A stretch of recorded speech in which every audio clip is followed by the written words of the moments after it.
You don't need a killer, dragon for me. Ooh, I don't need no fairy tale.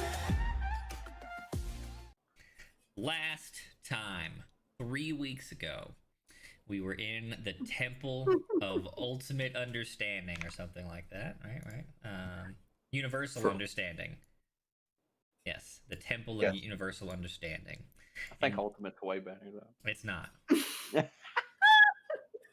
Wow. You had puzzled your way through several puzzles. You had attempted to discover some mysteries that had been lost to the rubble and the ages, and you had almost fought a displacer beast, but then you didn't. And we ran away from it. Yes, and we we ran beat away our from it. and we used Ugla's foot to crash through all the walls. Yes, the first and easiest of the puzzles you solved with a heavy foot and a lot of acid damage. Yep. Then the last and most recent of the puzzles led you through some gems and some buckets of elements, and through the small tunnel you found your way into a medium-sized chamber with two large fleshcraft servant golems of some kind, and a older, like very old looking crotchety hedge with some sort of little goblin who clings to his head, who had named himself Thelasar. The high priest. He claiming to be the last something, the acolyte, the high priest. He didn't really seem to know what his title was at this point. And we were telling him what we were there for, what we were up to, who we were. And he said, "Oh, great." And then Lycus took off his shirt and he said, "Oh, bring me that pelt." Ugla egged Lycus on to reveal his signage. Lycus did so, and you were immediately beset upon. Crazy's gonna crazy.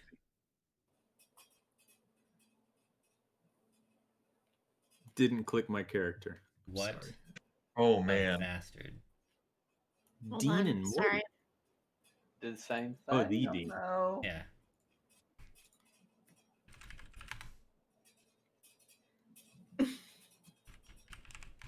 I'm in trouble.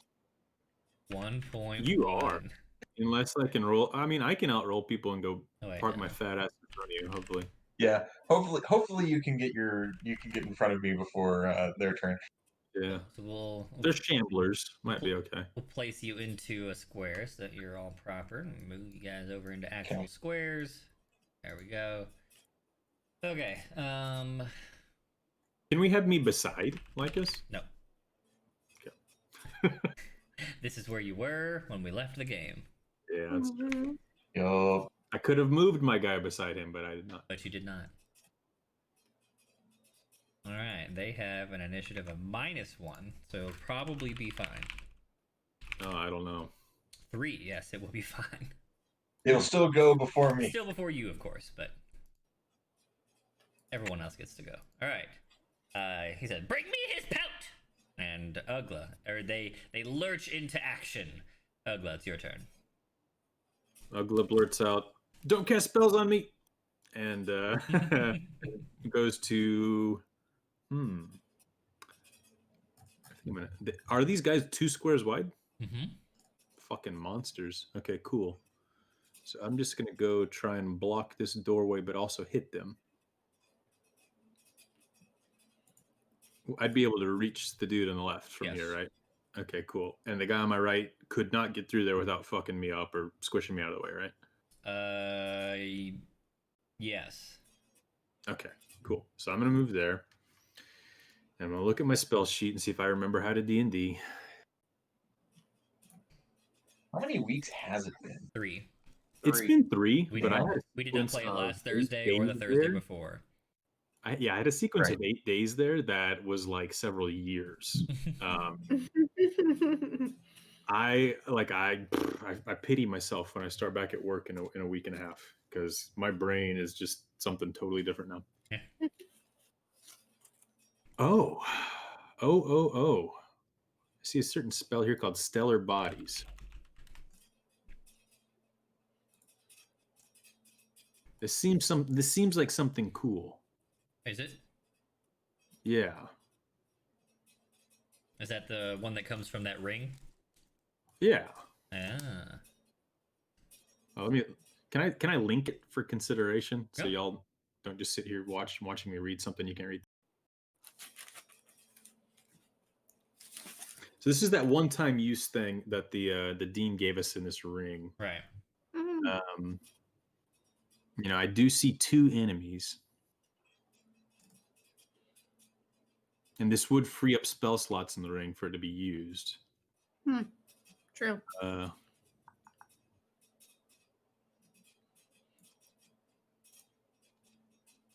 Genra and I can throw things in there Yeah. and throw it to the Actual ground. ranger. And the ranger spells. Yes. Who is squeaking? I love it. That was Merlot. Does this require concentration? He's the best. No. It does not. It is just an active effect. Cool. Okay. It's not really defensive though.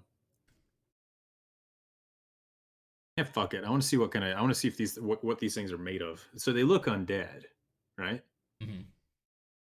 Look like a goopy kind of zombie looking thing. It looked like a flesh craft, like Dr. Frankenstein's monster that a creature that was sewn together. Okay, well I'll find out. I'm gonna attack the dude on the left with my sword. Oh, my first ever attack. Yes, with Ilvis 2. Oh, was it your first? You've attacked many times. What are you talking about? First time with this cat sword. Yes. With Yilvis the Second. I can't remember the full name of it, but yeah, here comes Ilvis the Second on that fleshcraft golem on my left. A stellar start. That was Smite. Oh yeah, I'm also smiting. I was definitely in the cards. Did that roll correctly? Yes. Why not? Oh, the 1d8 for the crit. Okay, cool. Oh yeah, and then also a smite. So what's the rule on damage for it just doubles it if you're smiting, right? And you crit? No, it's always roll twice when you're critting. Yeah, you'd roll double the number of dice. And it's not this is not an undead, so don't add that bonus. So not 2d8, it's extra 1d8. Yeah. It's a 1d8 plus the level of spell spent, plus an extra d8 if it's an undead, if I remember right. Okay, So cool. And since I critted, it's 1d8 plus 1d8? Let's see. The extra damage is 2d8 for a first level spell slot, plus 1d8 for each level of spell slot higher than first if you expended that. The damage increases by 1d8 to a max if the target is an undead or fiend. So no bonus on spell level. It's just if you are sacrificing a first level slot, it's 2d8. Yeah, but then nothing for crits either. No, it's still double dice for crit, so 4d8. So I'm rolling a 48 on this smite. You are rolling 4d8, yes. Holy shit.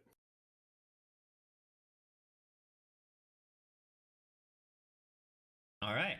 Not bad. Not bad at all. Was that 1839 damage? Ow. All right. What did the fox say? He's real excited to be back, and sticks his cat sword real deep in this guy. What does the cat sword respond to being embedded in this guy? Let me refresh my own memory on the cat sword. I wanted to hiss and swiping sounds. I apologize for not using the full name you gave me. It definitely has to be one of those, like, howling. Let me go to our DMs then, where I wrote all the details about this cat sword. Something like Oh, I see. Yes, definitely not Ilvis. Got it. Okay. Ugler renamed it. Yes. So that's something he would do there. Because it technically still contains the blade. It does. From Ilvis that his buddy made for him. All right. Yeah. No. It does not respond. It is pleased with its success and therefore your success through it. Not your success, of course. It's pleased with its success. Yes. It just happened to use you as a tool to succeed. Gemra. Oh wait, what happened to the creature? It was cut. It just looks like there's a cut in it. There's nothing crazy. There's a big like slice right over here-ish, but no blood. You pumped your radiant energy in there, and there was a lot of it, and some of that, and that cut was like boom, and it's just chilling. Oh no. Okay. Genra. Okay, I'm going to use some fairy fire, and I get this from my oh my god, my Bandalore. So I kind of take that out and I start strumming on it. Obviously, I've been kind of holding it, tightly anyway. But now I'm actually kind of playing it and invoking that fairy fire. Yes. Okay. You should have it within a 20-foot cube. Oh, it's the pupper. Ooh, new internet too. Yes. So sharp and clear. I like it. Oh my god. I'm getting James face and puppy. This is too much. It's like although it's not too far off from my birthday, a couple of weeks. I guess this is a new treat. All right, so they make deck saves, which I'm pretty sure I remember they're awful at. Also, I guess I would have had to move in order to do this, so I guess getting a little closer to where. Technically, no. Since it's a 20-foot cube, you gotta just cast it in the middle of the room and it hits them. Okay. I mean, you can move if you want to, but you wouldn't have had to. Okay, yeah. All right, well then I'll just stay. Wait, could she hit Grandpa and both of them? Yeah. Cool. If she wants to. Yeah. I'll hit as many as I can get. Ah, you want to hit Grandpa? Oh, I don't want to hit. You see, yes, Grandpa. I'm hitting him. I don't even care. All right. I mean, if I die, I die. What do you want from me? I hadn't given him an initiative. God damn it! You notice how he was not in the initiative order. I saw Golem. Well, hang on. I don't know if that wasn't implied because it just does say golems on the left. It does. Yeah. You rolled once, and I assumed that was for all three. Now your assumption is not my problem. It's true. You strum the Bandalore, and the fairy lights whoosh out towards the room. He just snaps a finger, and they're gone. Son of a bitch. So if I hadn't attacked him, would it have hit them? I would have had to make saves and stuff, yeah. But I mean, like, we couldn't see it too. So, like, wouldn't he have done that anyway? He was. I had elected to have him watch the fight because he's a much higher level than you. Okay. All right. This is bad. I did the thing that's gonna fuck us. So no. You guys you're fine. We just observed that. And this was, To be fair, this was a CR 4 to 5 encounter. The old man is a CR 12 on his own. Okay. Oh boy. Goodbye. So we see him do that, and we're like, okay, maybe we don't want to fuck with that guy. Maybe we just leave. Remember, we're pacifists, right? Right, pacifists. oh, do we really want to just leave? Like, I can make as that the happen. pacifist paladin On that we note, did. Well, see you guys. none of this conversation has happened in character. Rezik, it's your turn. Okay.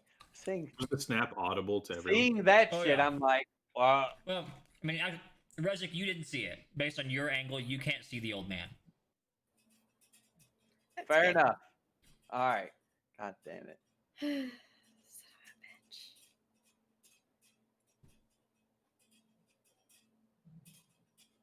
I'm gonna move.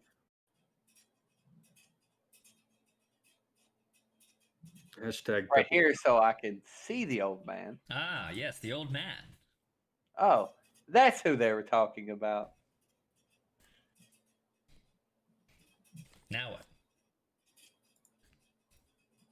Well, God damn.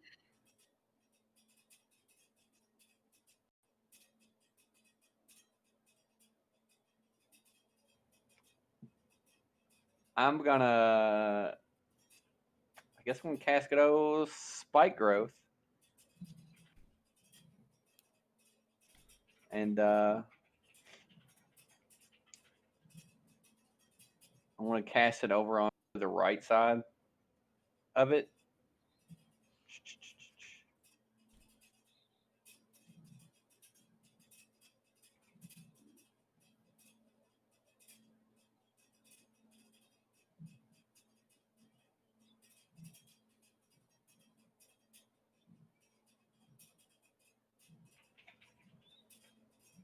Let's plan on doing it in this 20-foot square. It's not a 20-foot square. It's a 20-foot radius. Spooky. Which means it's twice as big as you're drawing it. Yeah, 40, all sides. 40 feet across. You're covering the room in spikes. Oh. I can't math, so. I mean, you could kind of do everything behind me if you wanted to do that, but you would get the old man in it who might fuck us in the mouth. He doesn't know that. We couldn't feel him. Yeah. Yeah. I was just gonna try and block off that one section of the room. Okay, so we're gonna have to like if you don't want to hit Ugla, you basically have to put the center like up here. Yeah. Which no, I'm not gonna do that. Well, there we go. Thank you for getting rid of that.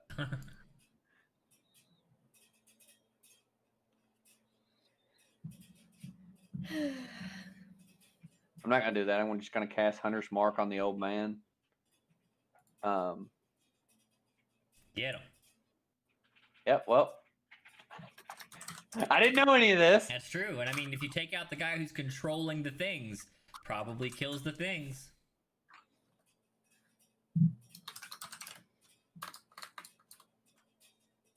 And I'm just gonna draw my bow back. I want to take a good, hard shot at the dude. Okay.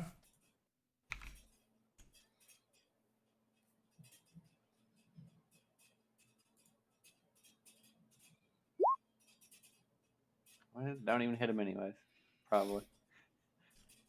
No, but your hunter's mark is probably on him. Yep, it is. And then I want to take another shot at him. I get to attack twice. You do.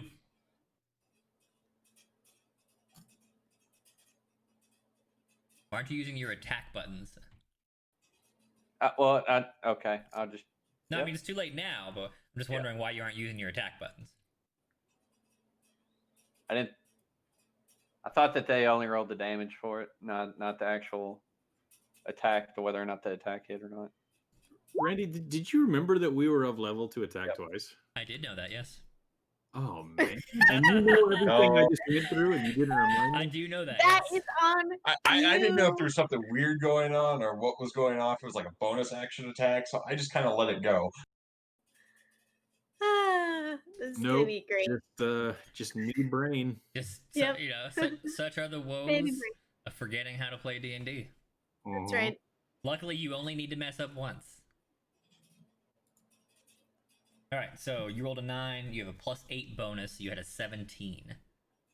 17 hits. So you need to roll damage separately now, I guess.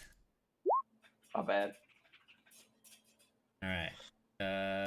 10 piercing damage. This is with your regular 100. non-magic longbow. Yes. Plus Yes. 1d8 for hunter's mark, right? +1, yeah. Roll your hunter's mark damage. Look at that. I remember how to be a ranger. There you go. Just not that paladin thing. It's tough. Yeah, All there right, you go. 15 And then he one-shots me. piercing damages. Oh, that's the D8 from Hunter's mark. Hunter's Mark is a D8, not a D6. Is it? Almost. Yeah, I think so.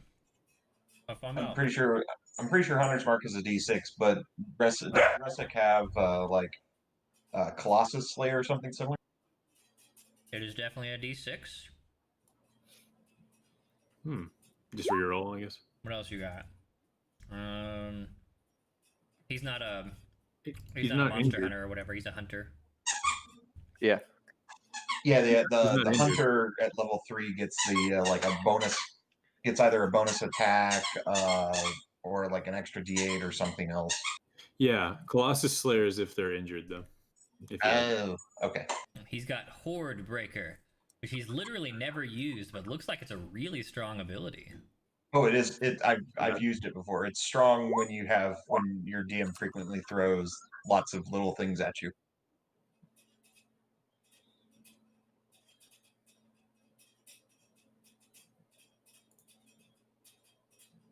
You got a noisy fan, Pepper. It's her I air don't conditioner. know. Oh, I've never actually Yeah, been able to it's my use that At first, I because thought of it the was way you the combat's writing. worked out. There's never been anybody next to anybody. Well, there has, but I wasn't able to see them. So, Oh. and Alright. then the other times that we did combat, I wasn't a ranger. So, Right. That's true. So, you shot the guy. He's got an arrow stuck in him. He seems upset about it. Definitely mad. How much did you do to him? 15? 15. Yeah. Alright. He's dead. Nah. He just seems like mildly perturbed. Also doesn't bleed.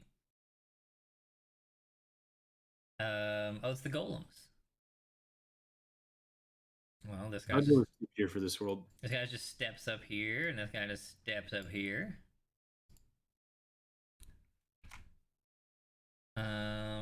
They're just gonna try and wallop Ugla in the face. Yeah. They make 2 fist punchy attacks apiece.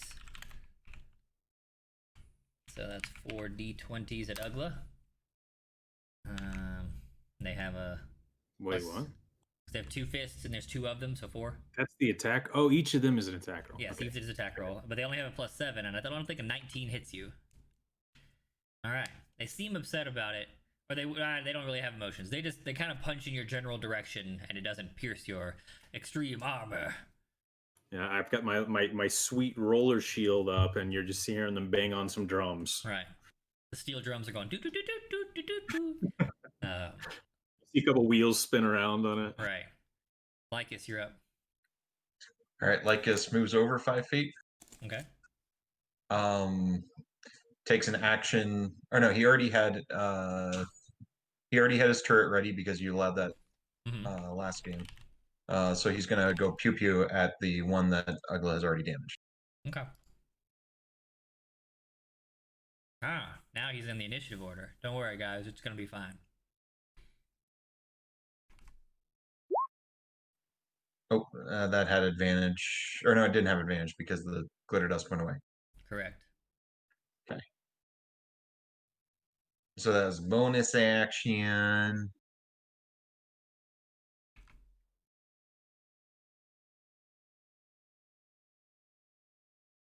Is that a hole in the middle or a pillar or a bowl or something? It's a bowl, like the ones in the last room. So we could like climb over it and use half of our move speed or something. Yeah, if you needed to pass that way, it'd be half speed. Okay, and then we're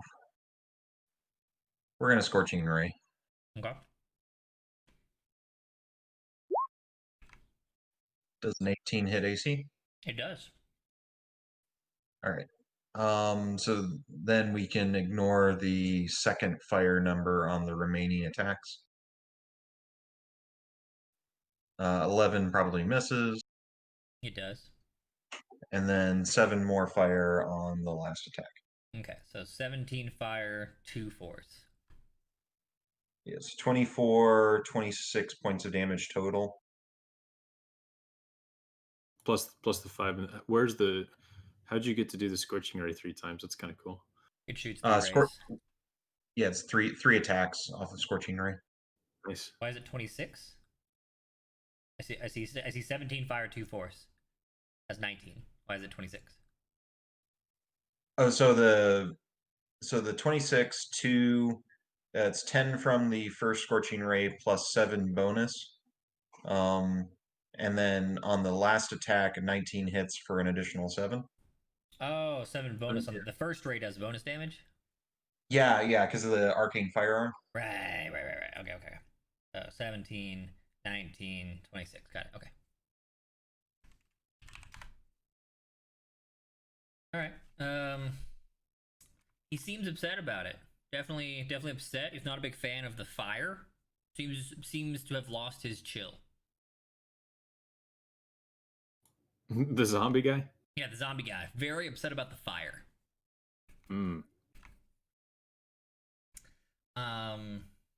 Does he combust? No. Just upset. I think Frankenstein was not a fan of fire also. Also not a fan, yes. All right. Oh, it's my turn. Cool. Wait, they might not be bad guys then if they're just misunderstood. Right. I want to play the drums. Who's been the monster all along?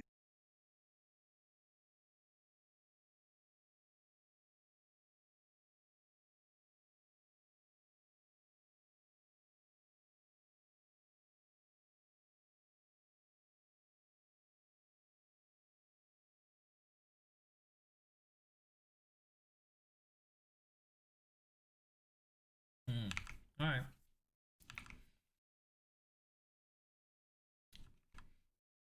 He looks down at the arrow in his shoulder, despite it still not bleeding. It's like this probably hurts. I don't. Why? I was just watching. All I wanted was his pelt. This is rude. You came to my temple and you attacked me for no reason. Rude. And then, was it 20-foot radius? Yeah. Okay.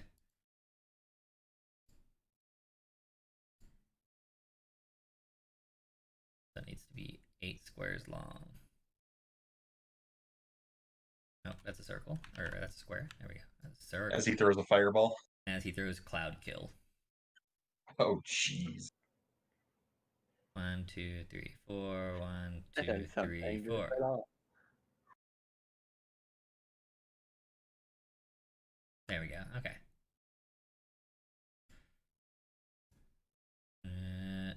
Kapow. He hits his own zombies? Yeah, you don't care about those guys. Rude. No, you guys are the rude ones. He sent zombies after us. Come on, man. Don't act like he's a saint here. Unbelievable. He asked for our friend's pelt. All he did was ask for a nice piece of fur, and you guys tried to kill him. That implies that he's going to kill Lycus. How are we Rude. going to take that? Rude.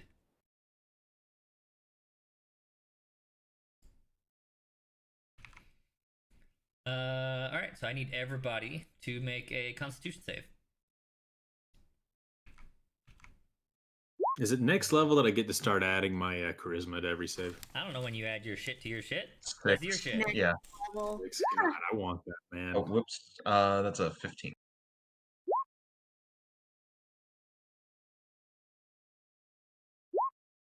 Hey, look at that. Yeah, it's just 6 that you get charisma as a bonus. Wouldn't help me here, then, at least. I'm taking that gas.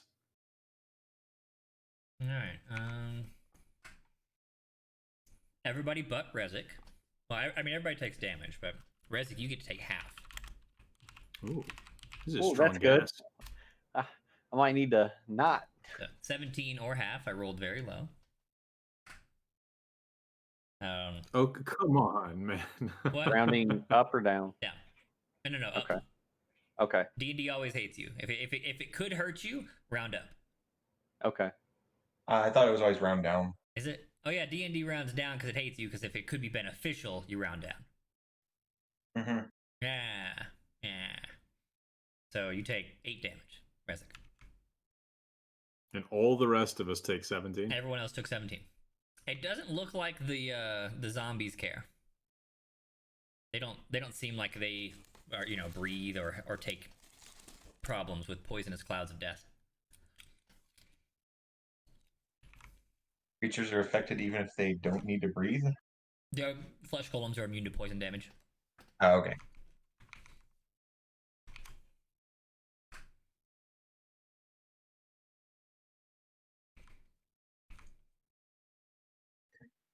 Okay. Is now be good guests and die. Helga, it's your turn.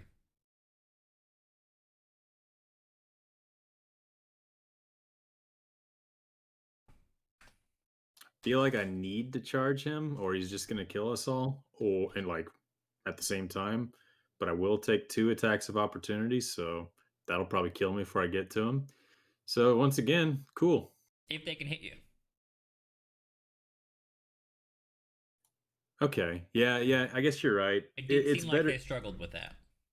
Yeah, but then again, it's like still exposing my group to them.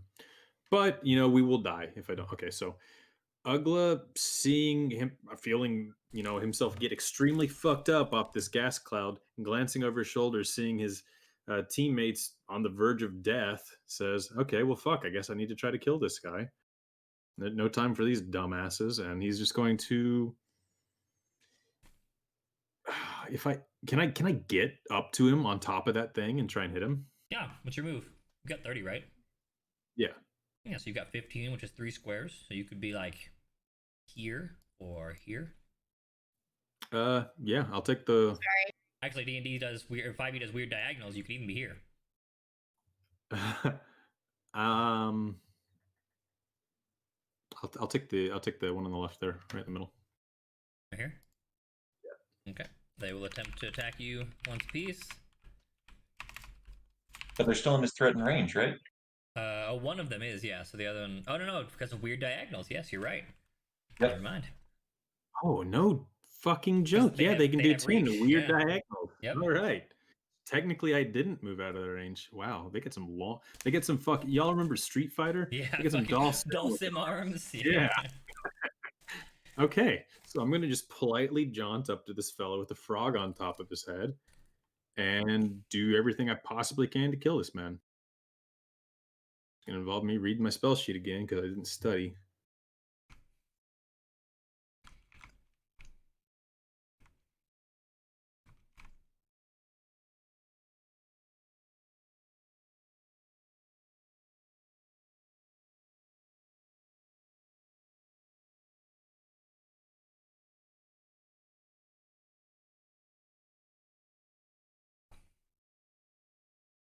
My spells don't seem that valuable here. I'm just gonna go ahead and smite him. Okay. Well, actually, I'm gonna roll and see if it hits, and then decide if I pull that. And close my character sheet real quick. I'm new at this. First game. Also, first time on the computer.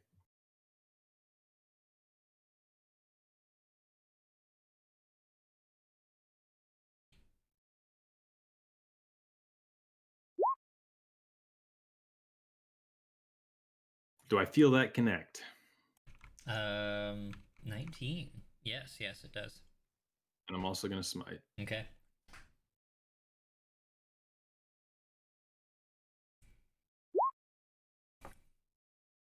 Does he feel undead when I smite?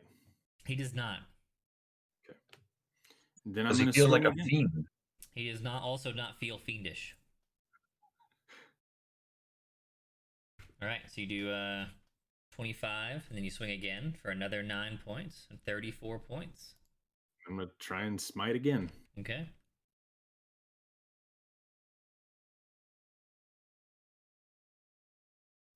$44 points. That's quite a lot. He seems displeased about it. There's a large rend in his breastplate. There's definitely a big gash, but nothing bleeds.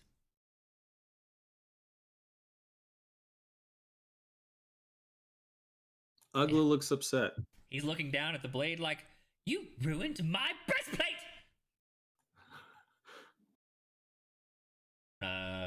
Genra, you are currently within a deadly cloud of death.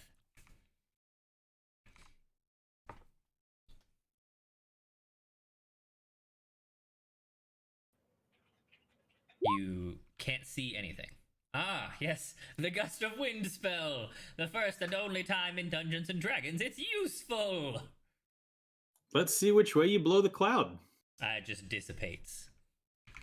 Oh, Cloud feels like it just kind of chills and floats unless a strong wind blows it away. Holy shit.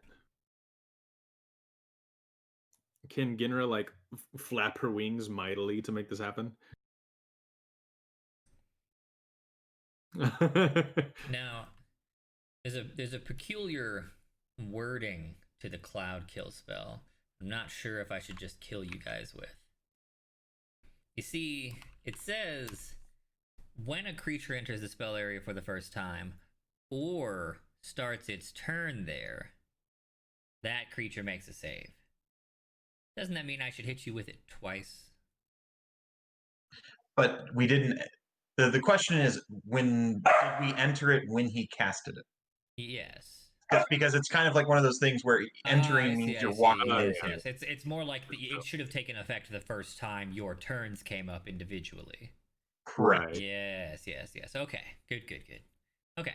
Then Genra's turn starts. She's like, "Oh Wait, shit, scary cloud." Would that undo the damage to Lycus and Rezik? No, because they haven't gone yet. They still entered it. They're still in the cloud. It doesn't not exist at the time. So that's for like somebody who like blinked into it or something? Yeah, I guess. All right. I don't know. It seems weird. I'm just going to say y'all got hit. Okay, I get it. Never mind. If somebody moved into it, it's covering that. Right.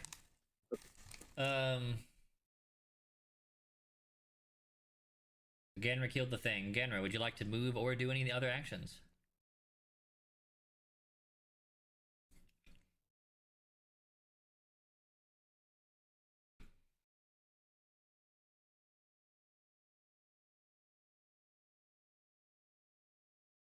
Perhaps inspire a companion. Or, I don't know, run around in circles. I think your mic's off. You're not holding the right button.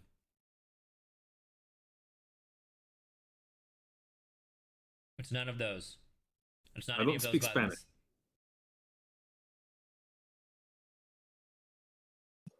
Ah! There it is. Well, hello. Hey. I hear myself. Yes. Yep. Hold on.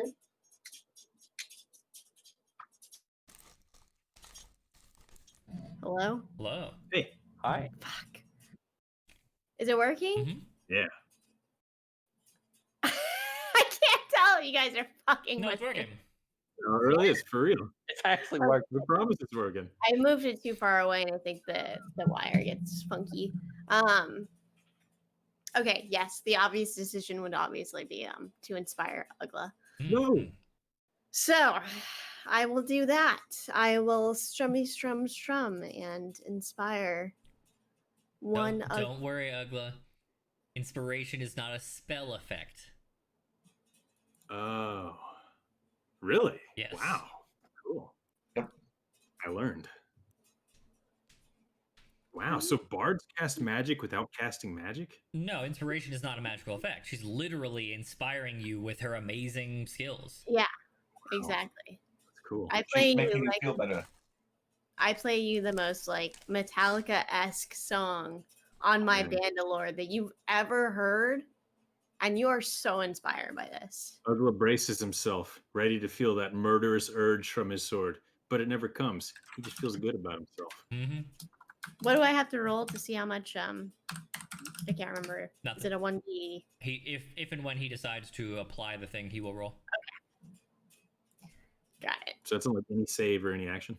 Yep. Basically, anytime you roll a d20. Almost. Rezik.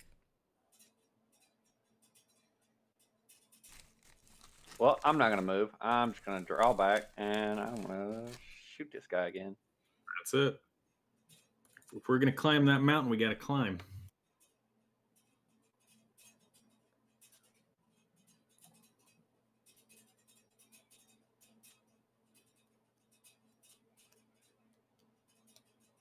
Remember, it's 1d6 for Hunter's Mark.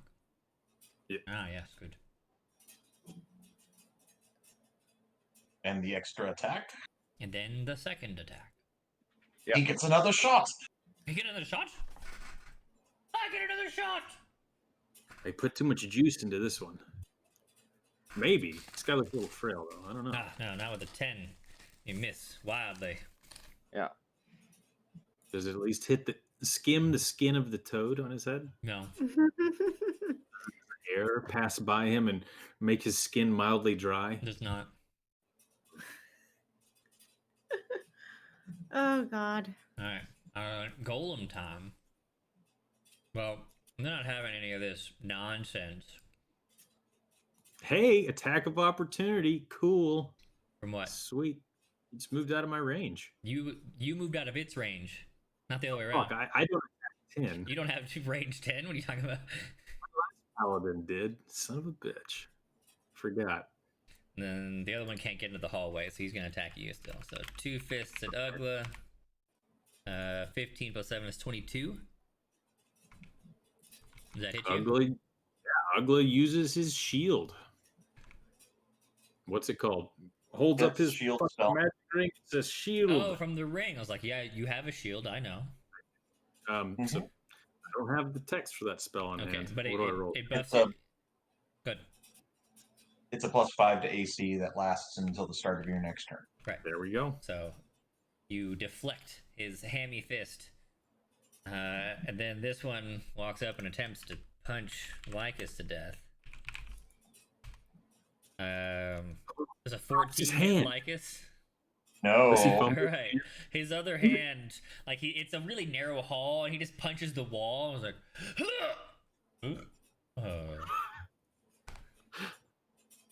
all right. I don't know. He's a Frankenstein. Can he fumble his arm? the sewings come undone. It's pretty funny. I mean, is that possible? If he fumbles again, yes, I will let him fumble his arm off. The sutures are beginning to fray after this first fumble. Lycus, you're up. You've made a friend. All right. I have this thing in my face, but I need to help Ugla. Because whoever that guy is, if he can throw out a giant poison cloud like that, he's a lot more trouble. He's bad news. He's a bad news bearer.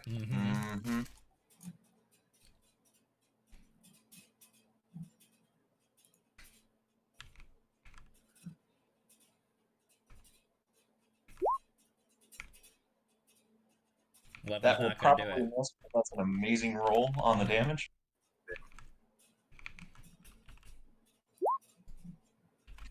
Oh! Alrighty then. There's a little barbecue. Yeah.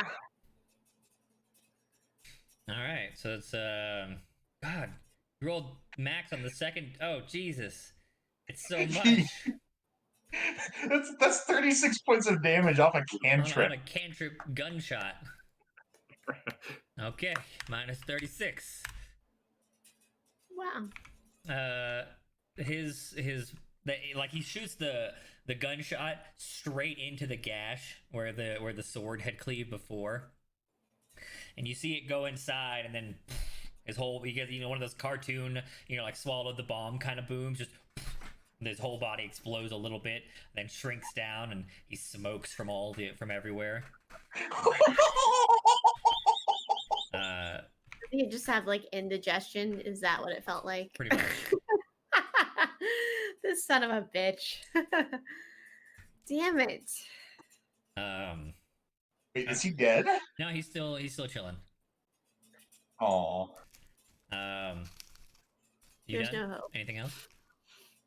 I think 36 points of damage is a good turn. I agree. I just wish I could add that 15 above. Yeah, only that.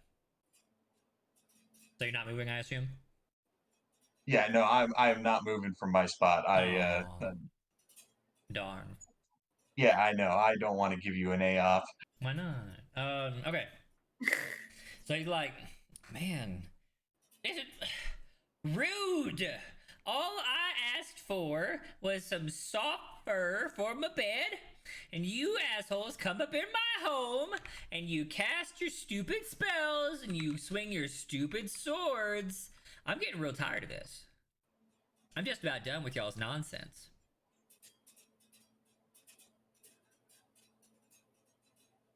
Yeah. Let's see. Yeah, now seems like the time. He grabs his little goblin off of his head, and he tosses it over Ugla. Ugla, I will give you a dexterity save. Okay. Does this thing incur an attack of opportunity? No, apparently it doesn't. And I'm gonna use my my inspiration here too. Oh, there you go. Good, Well, good, he good plan. used his reaction on shield too, so This is for not, this is not for that. What's the plus on inspiration here? Plus 1d8 by now, I think. On what? On the inspiration. Yeah, it's a D8. Yeah. Yeah, it's D8 at level 5. Yeah. All right, looking for an 8. 3's not gonna get it. All right, so Ugla's too slow, too caught off guard by the tiny goblin being tossed over his head, and it goes flying into the pot. The man before you, Ugla, rapidly wastes away to ashes before your eyes. This son of a bitch. Ugla thinks to himself, "Fuck! I wasted my smites."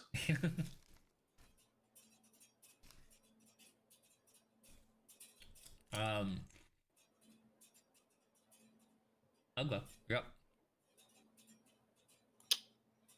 What's going on in this cauldron? I'm like, I guess I'm out of the cauldron. Yeah, you're not in the cauldron. You're standing on the side. What's going on in the cauldron? Well, you turn around. Do I already have this guy in my list? That'd be convenient.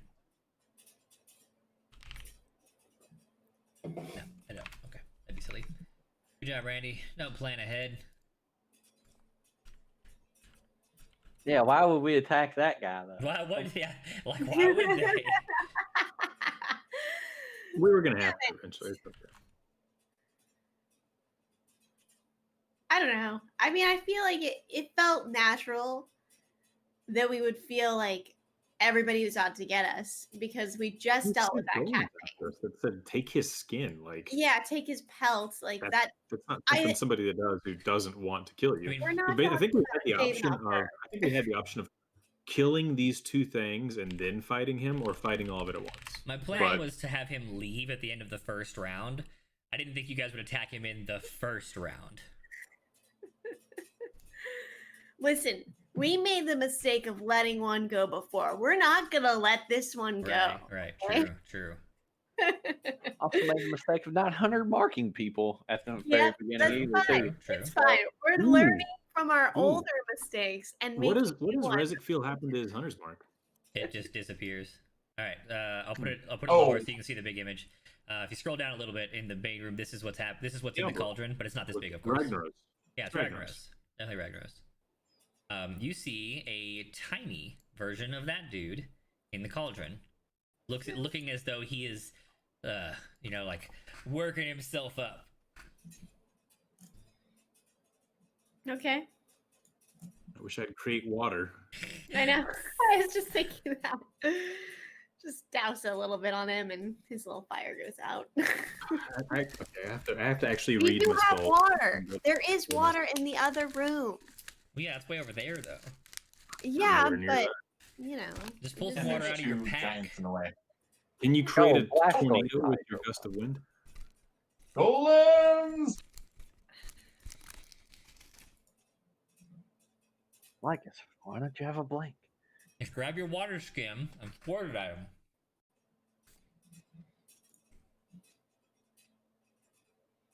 wait, is it my turn right now? So Ugga.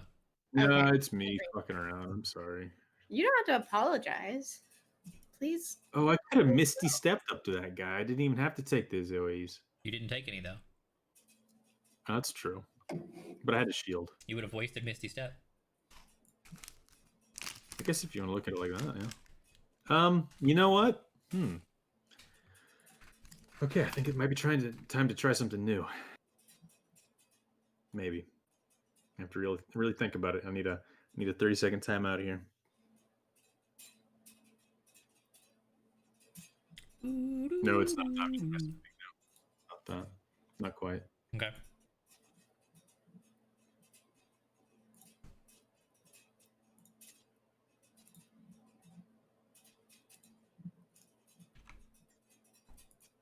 Okay, I'm just gonna swing the sword at him. Fuck it. Get it. I'm gonna swing my sword at this little guy. At the little fiery dude.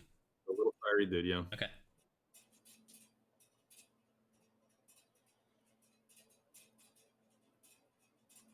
Okay.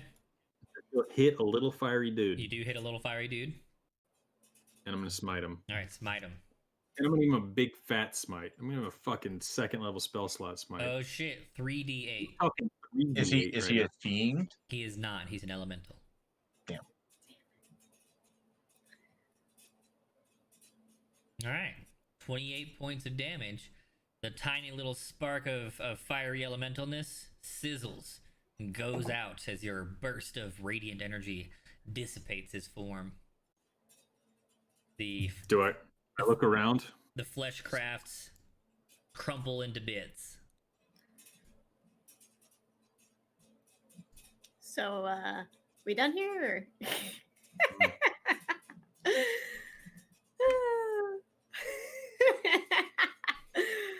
Ugla pauses and waits, looking around, listening, looking at the pot. Lycus walks forward. Is this a bowl? Is this a bowl, or is this something in the ground? It's a large bowl like the others. I was real tempted to just tip it over. No, they're all like part of the stonework. They don't tip.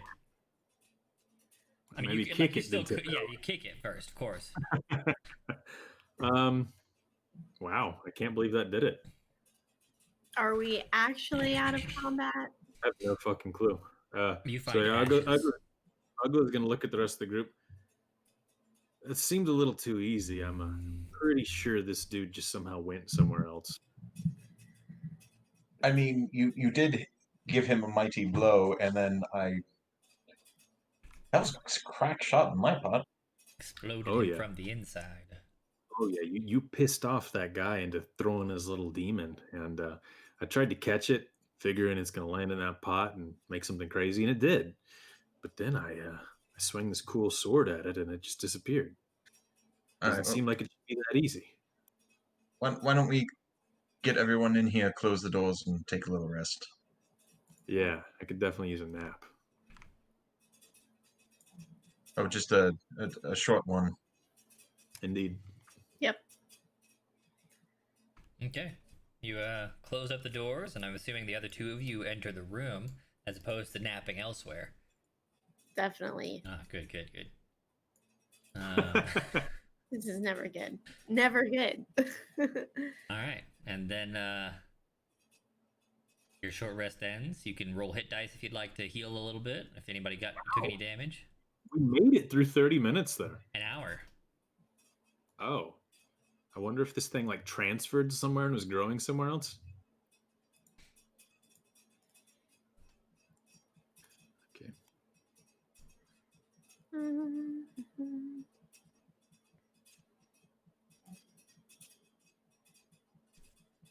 Yeah, it hasn't increased yet. You also get a song of rest from Oops. Lycus. Or from oh, she didn't say that. You don't get shit. I was gonna say, I don't know if I should be using Bind or Song of Rest right now. You should use Song of Rest every time your party takes a short rest. Okay. Well, then I will use Song of Rest. Everybody who needs it can roll an extra 1d6 healing. Does that include me? Yep. Okay. Could you roll at replacing one of your hit dice? Or do you have to exhaust your hit dice first? No, it's in addition to any hit dice you would roll. So long as you roll at least one, you get to benefit from Song of Rest. Mm-hmm. Right. I'm back at 4. Nice. All right. I'm full as well. Everybody's feeling nice and spry. You found nothing in the ashes, and the flesh crafts are just amalgamations of body parts. What are you doing? Well, we got these doors. You got 3 doors. Well, a double door and 2 single doors, rather. Genra, how's your trap finding eyes feeling? I suppose I could check out each of these crevices. All right. Only 3 perception checks if you're trying to hit each door.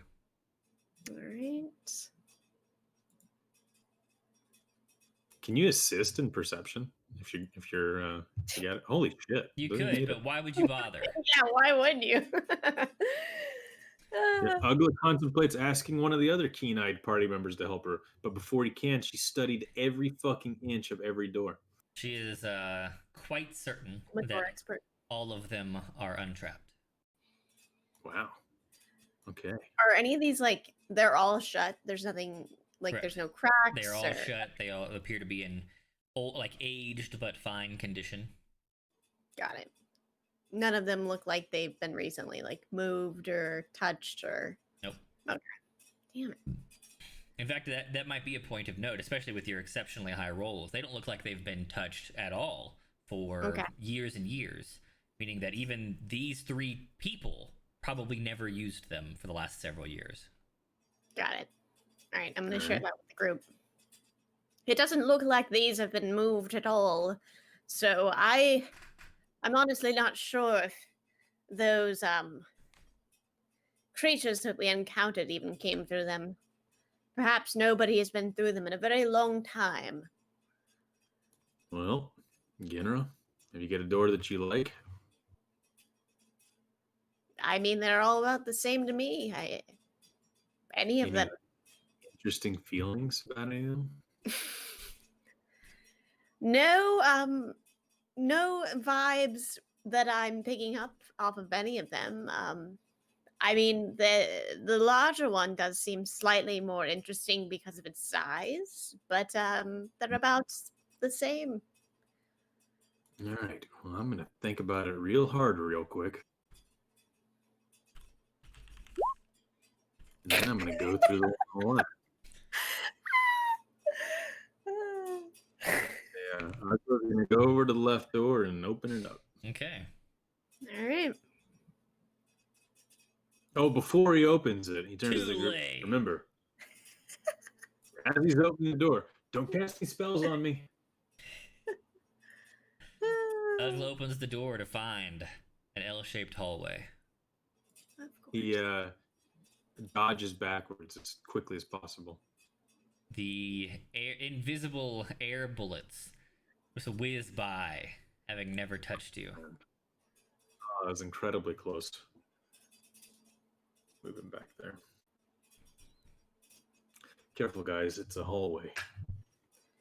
Oh, joy. Another hallway. I assume there's more doors. Yeah. Shall I take a look at these as well? Yeah. Oh, wait. Maybe Lycus can help you look at those doors. He's got good eyes too. Lycus, would you like to take one and I take the other? Yeah, No. I'll help you take a look. All right. So you get advantage on your investigation roll. Oh, investigation. Okay. And for the other door? Same one. Yep. All right. Sweet. You are very certain that neither of these doors are trapped. I think we're all clear in here. Okay. Which door? The top one. Ah, good. A decisive member of the party. I don't know. Oh, no, I rolled, and I was like, top one. He calls from across the room, having not seen either door. The top one. Yeah, Ugla remembers the history of strangeness that's recently developed between the two and takes the other one. Ah, okay. So you gotta go for the left door? Yes. All right. But then studies Rezzik's response to him taking the other door. See if there's any remnants of that necromancer in there. Ugla opens the left door to discover another hallway. Well, guys, we got another hallway. This one has, he peers down real close, rocks.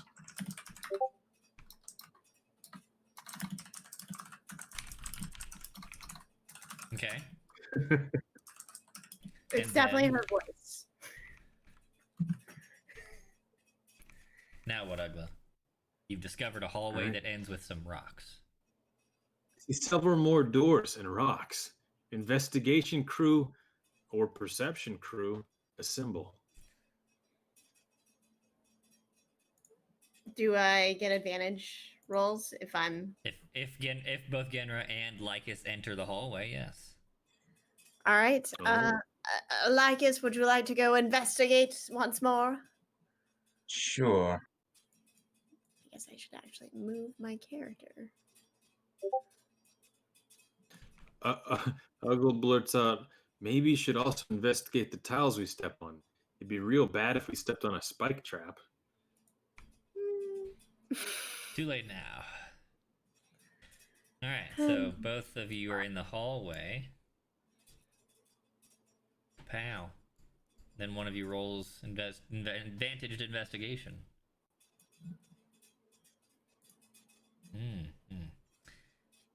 You're pretty sure none of these doors are trapped. Are the rocks trapped? She's not down there with the rocks.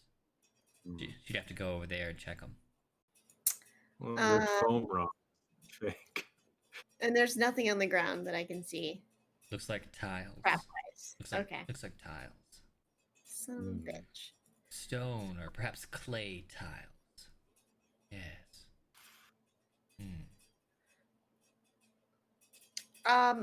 Oh, Lycus is venturing down the hallway. How brave. I guess I'll go with him. Uggle looks over his shoulder to realize more Lycus hallway. hasn't entered. He yells, Lycus, are you coming? That's Rezik. And then realizing it's Rezik. Hey, Rezik, are you coming? I'll sit back and watch you guys. Smart. All right. Well, I think let's look at this bottom door real quick. This door over here, the double doors. Work. I got it. Yes, Merlot. Bark, bark. He's going to Bark, crack his bark, finger bark, real quick and attempt to open these double doors and take a peek through it without opening it all the way. Good, yes.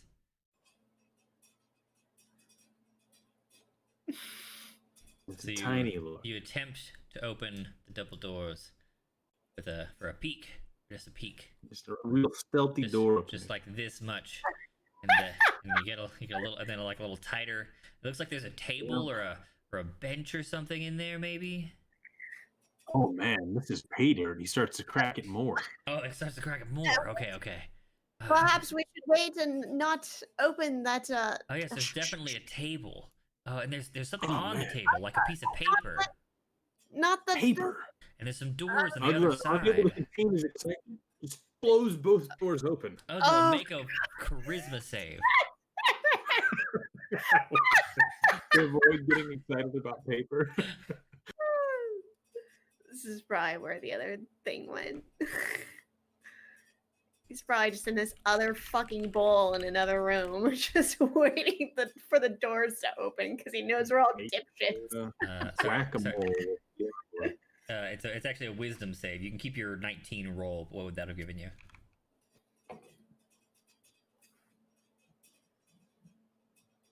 +4. Okay, so 23. Still fine. Blah, blah, blah, blah, blah, blah. Okay.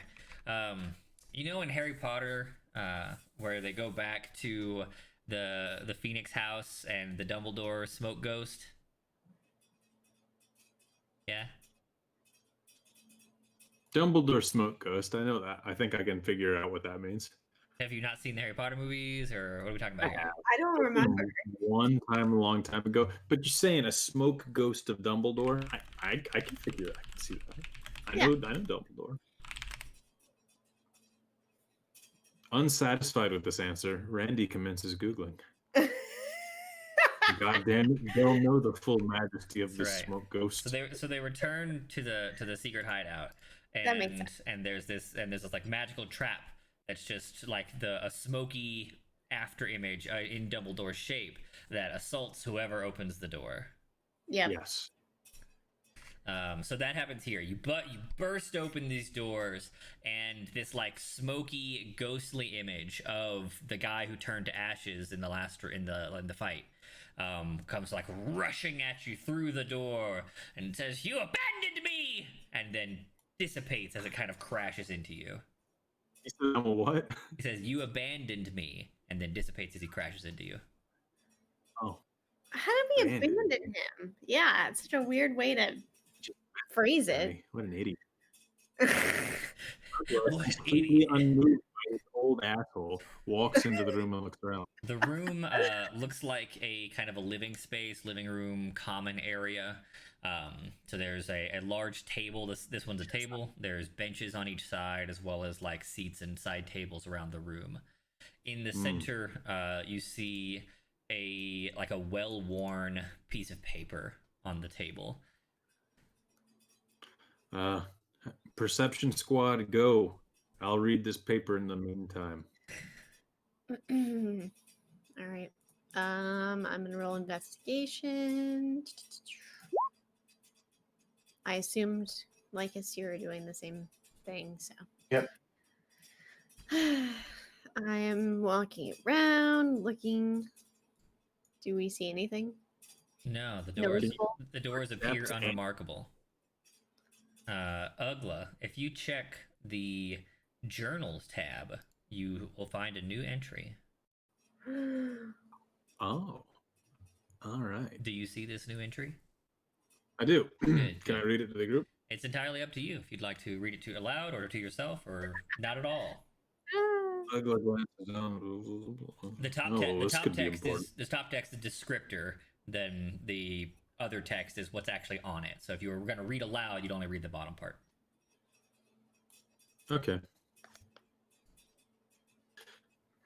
This is a really fucked up piece of paper. It's been handed many times. Here is what it says. No.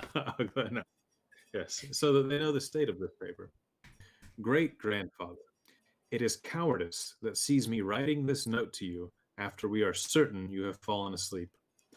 When you told Kalsat the secrets of the temple, a madness beset him and rapidly drove him to suicide. I am not as strong as he, and I cannot risk the life of my wife and child on this insane task placed upon our family.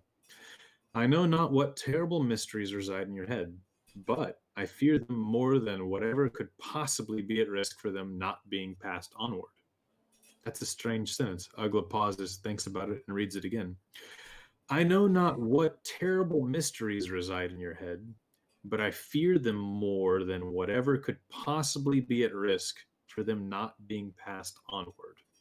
Strange. The temple dies with you, grandfather. My boy will grow up with the markings of his forefathers and never know his destiny. For that, he will not thank me, but at least he will be safe and happy. I pray that he never finds his way here. Wow, these parents must have really loved their child. Very strange. Love, Silas, Wild, and Lycus? I've never seen a name. Oh, Lycus. What a coincidence. What? What? Oh, I believe this was written by your parents, Lycus. There you go. What? Lycus, do you know where we are? What's the meaning of this? I mean, so We I just was. told your great granddad. What? I think. But That's this kind of cool. You should now all see the letter if you'd like to read it for yourselves. I think. Do you all see it? Oh yeah, I'll pass it to Lycus. This is your family's property. It should stay with you. I'll go ahead and put it in your journals as well. Also, I have no clue what it's talking about.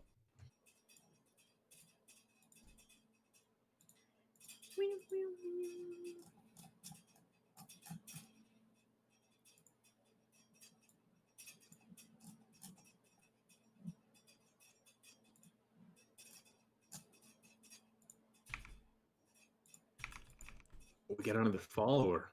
We got Daddy Wagon. Oh my goodness. Daddy Wagon X. Mere seconds ago. Hey. What a name. That's great. Daddy Duncan and Daddy Wagon in That's the right. same fucking channel. Perfect. That is. And soon to be Daddy Kosher. Soon to Okay, be. I have to turn this light on because it's getting quite dark. Ugh. All right. So everyone can see the letter. They've heard Ugla read it aloud, or you've had your chances to look at it if you so choose. Ugla's gonna walk over and attempt to console Lycus. This is very strange. Clearly, your parents fled this place so that you'd never come back here, but your dreams drove you to it, as if your birthright lies within you. Right. Borkray. Ugla feels the barley wine wash over him. Yes. Wait a minute. Wait. Hold on a second. So you're telling him that he led us here. Yeah. I'm just letting you know that if Gamera hears what you're saying, which she does, she's gonna say, "What do you mean he led us here? I'm the one that fell down this godforsaken cavern, wherever the hell we are right now." We're north of Alderheart somewhere. Yes, Yeah, of course, but we would have never found it had it not been for my stupid lack of ability. We were following the Raven guy, right? Yes, The for sure. Yeah. Hey, that was all. I mean, if we're playing it, that who tracked? At some point.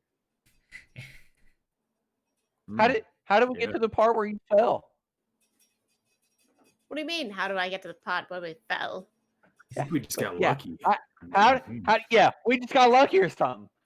Yeah, totally random. Just kind of wandered northwards.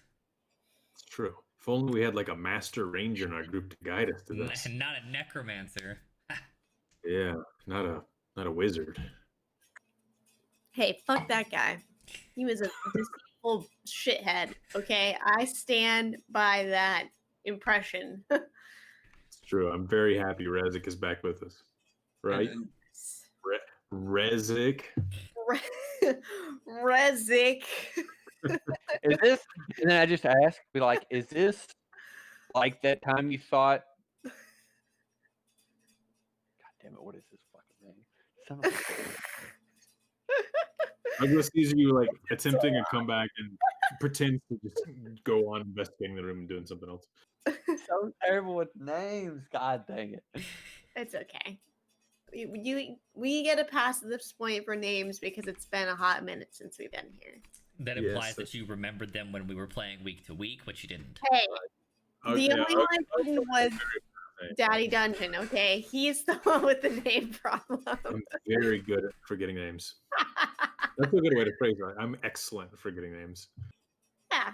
Everyone has their talent. Anywho. All right, well, I mean, Lycus, I mean, this is your place. Yeah, evidently your family's been guarding this stuff. So, where are these mysterious ideas or events or circumstances? Circumstances? Are you confused about that word? I was distracted by what you were doing, and I was like, is something happening? I was mimicking kosher. Oh, okay. I was very concerned. My wife commented on a pack of crackers that she handed me for my soup, and she was like, "You ate all those crackers?" And I was like, "Yeah, my fat ass ate all those crackers." She gave them to you. You don't give somebody a sleeve of crackers and then be surprised. If you didn't want the sleeve of crackers to get eaten, you give them less than a sleeve of crackers. Let's talk about this. This was shared. An image of this was shared, I think, by APB or APD. Yeah. And then I bought them and devoured them. And they're gone. This is empty. There's nothing in here. Nice. It's very tragic. So I'm with you, Kosher. It can be done, and that's okay. They're literally crackers made with chicken stock, right? Yeah. Yeah. They're fucking delicious. They're like stupid good. They're like bouillon cube crackers. Basically. A little less salty, manageably salty, I would assume. Not as bad as bouillon. I feel bad for chickens for saying this, but I feel like those are the perfect carrier for chicken salad. Hello. That way you get that like chicken stock, but then also that mayonnaise-y chicken flesh. True. Wait, the flesh. Okay, when you say flesh, I'm imagining the chicken skin not cooked, and it's just kind of like little. Just into a raw chicken. Yeah. Anyway, I'll go as a vegetarian or vegan, so it's okay. Anyways. Where is this letter located? I can't find it. It should be in the journal tab in the top right. You have a one that looks like a little newspaper. Yes. Fantastic. Okay. I have one. I'm gonna gather my words again because I clearly got distracted. Right.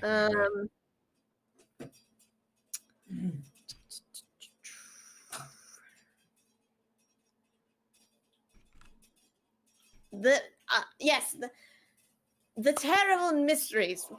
What kind of terrible mysteries are there, Lycus? Do you have any idea what that means? I have no idea. I think somebody. Yes, fuck.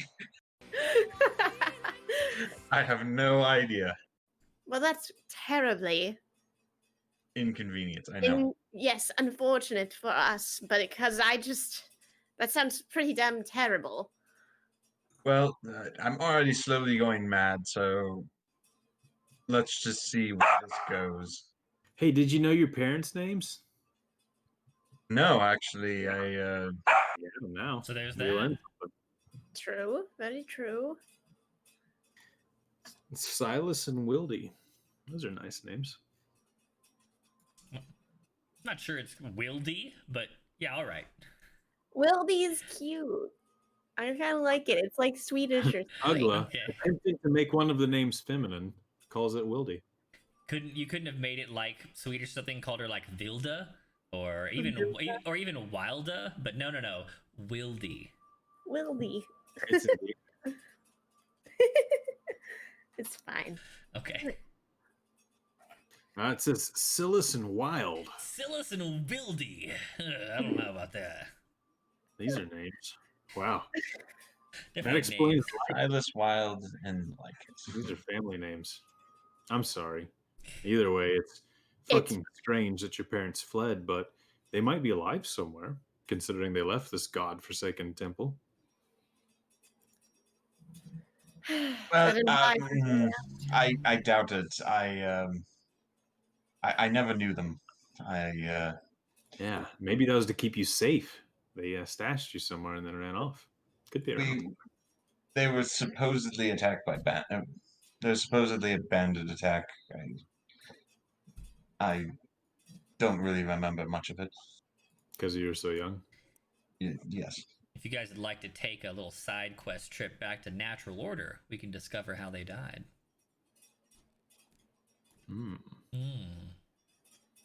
Seems like painful memories. Yeah.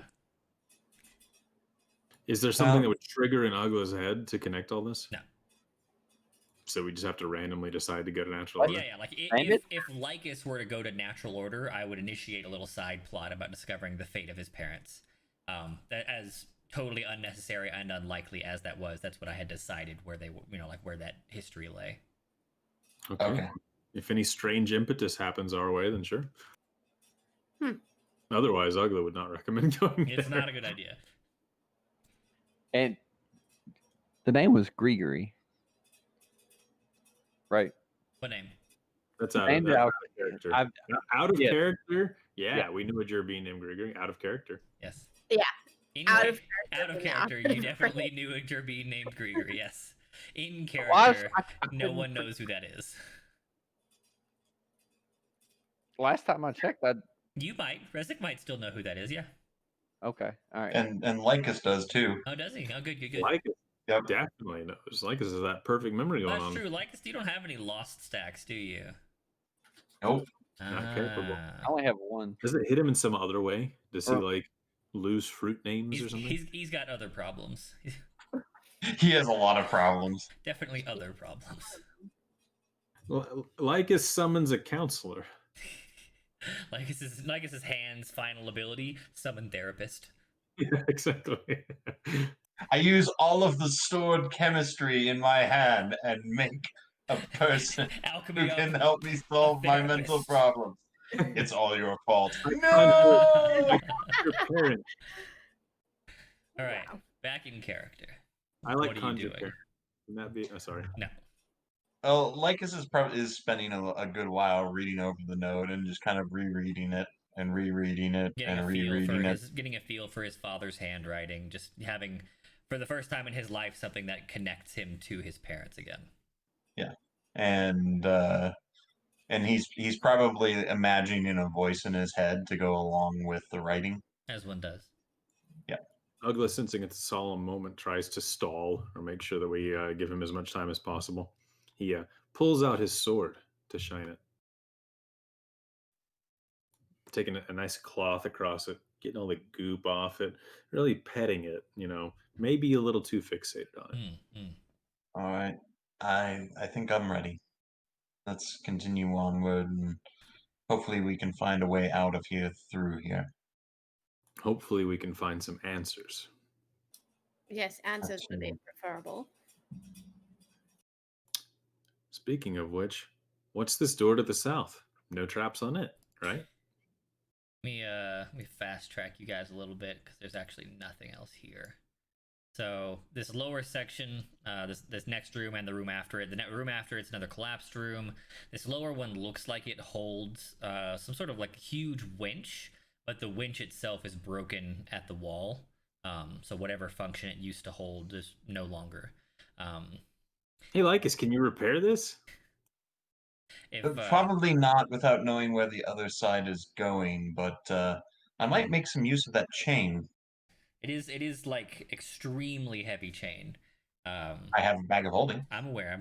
That's what I mean. It's like it's going to take up a lot of the space and weight limit of your bag of holding. Okay. I mean, these chain link. This is like a freaking cruise ship anchor kind of chain. They're this big. Wow. Ugly says, right, well, let's see how heavy these are.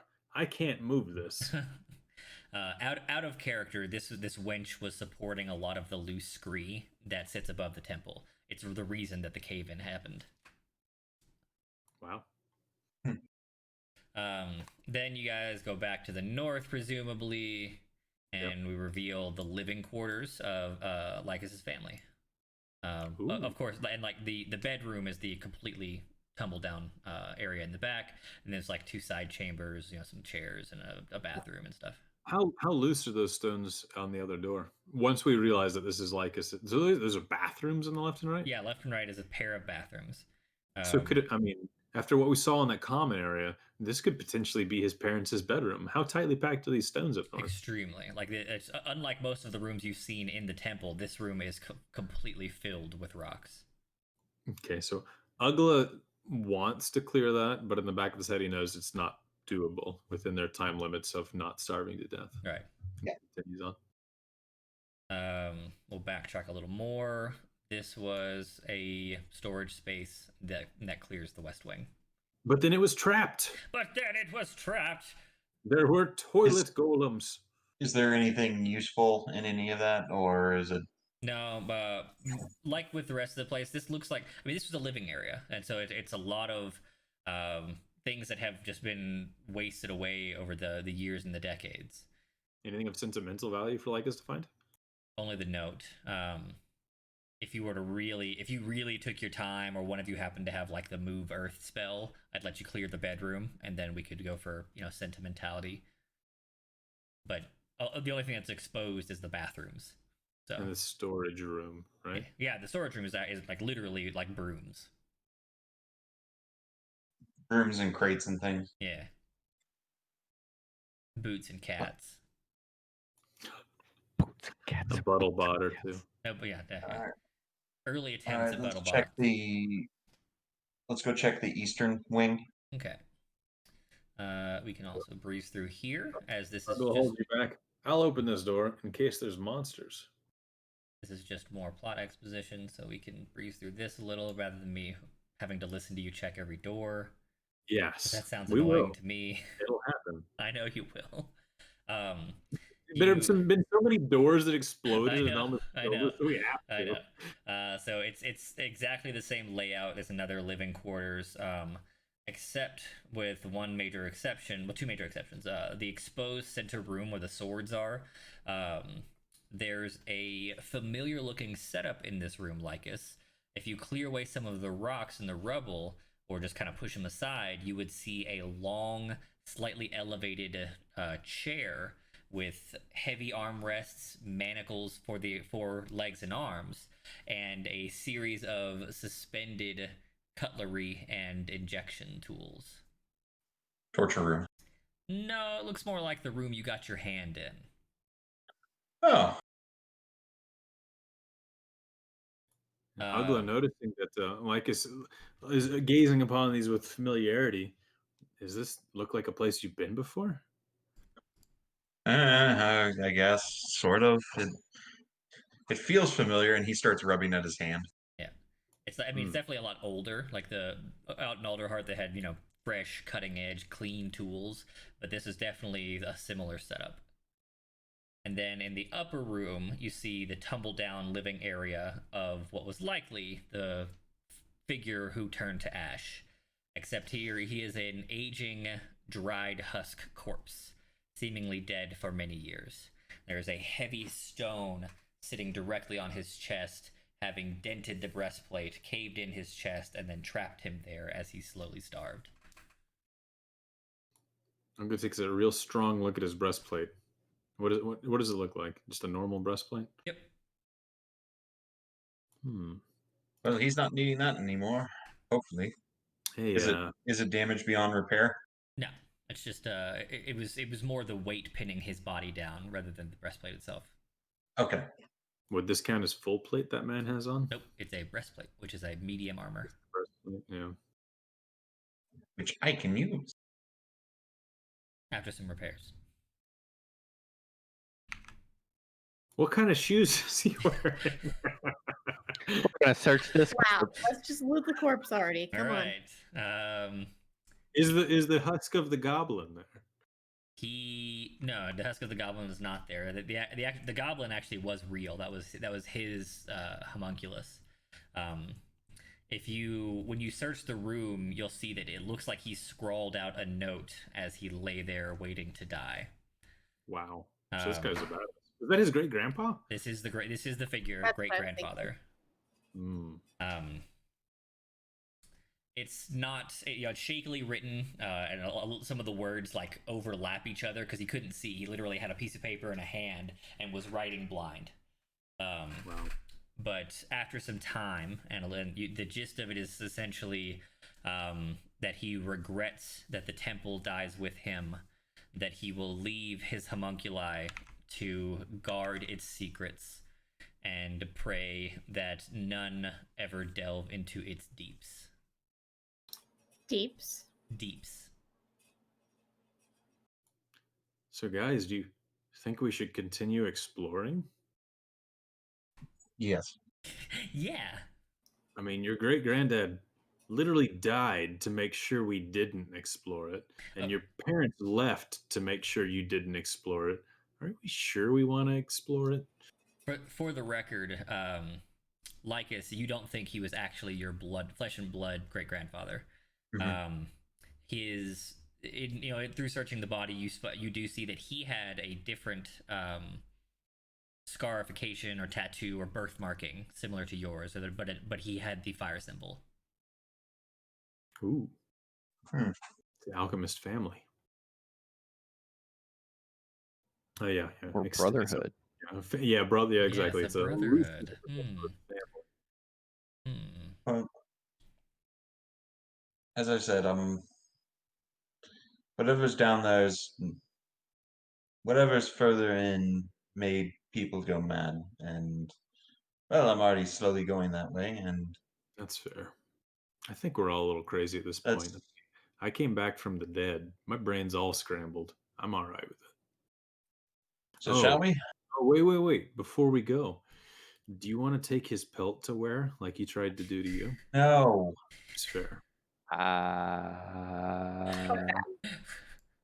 Look, don't further disgrace the dead, and that was his homunculi who were left here in the room. That wasn't him. Wait, not him. Have some respect, Ugla. Come on. We should bury this body if that was some monstrosity that came from it, right? All right, let's take him over to the brazier and burn him then. Oh, that'd be very respectful. Good idea. Wait, that might cast some crazy spell. I don't approve of burning anything in braziers. I've got this. Let's just put more rocks around him. And then picks up a large rock and just drops it on it. You just crush the dried husk with a boulder. What are you doing? And he starts to impose, "Here lies a noble soul." There we go. He's Okay. lost his mind. All right. We knew that a long time ago. Well, The Flanderization of Ugla is complete. There you go. Now, let us continue. So, checking the last and final doors, you reveal an old timey kind of like spiral stair. It's a huge. It would be like a tower of up and down. And this drawing's a little off. There is no the stairs down are not blocked.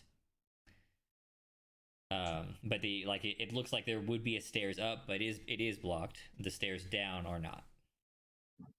All right, let's go down Go. and figure out what they were trying to protect us from ever seeing. Yeah, let's just ignore our warnings and head on down. Trap finders, proceed. Yeah. I'll be within one arm Randy, length. you know me. I do know you. Same. I set same this entire temple up just to kill you off. I mean, give you something interesting to do. Aww. Exactly. All right. Trap finders, I want y'all like one arm length in front of me, and then when you find something crazy, yeah, I'll be ready. Jump out. Okay. All right. So you guys are headed down. Yeah. You pass into an extremely dark cavern lit by only phosphorescent. Phosphorescent? Is that the word I want? The glowy stuff? Yeah. Phosphorescent. Yeah. Yeah. Phosphorescent lichen on the walls, ceilings, and floor. Bioluminescent lichen. Bioluminescent would be better, yes. You spot what looks to have been large supporting wooden columns, which have since dilapidated and fallen. The structure of the area itself looks to be crumbling as age does its work.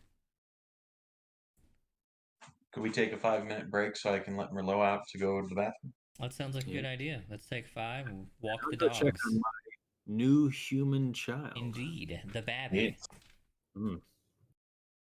Be right back.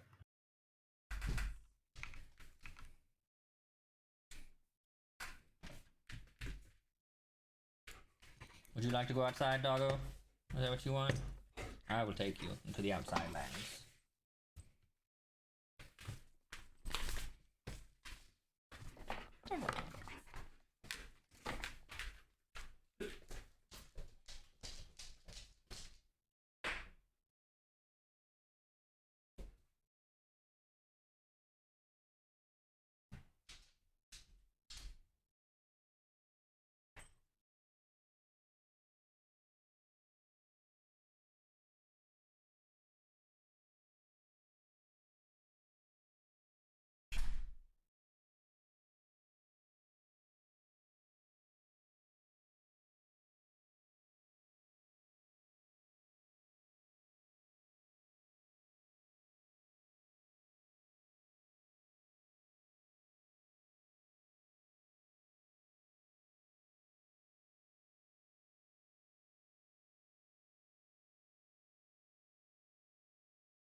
Not bad.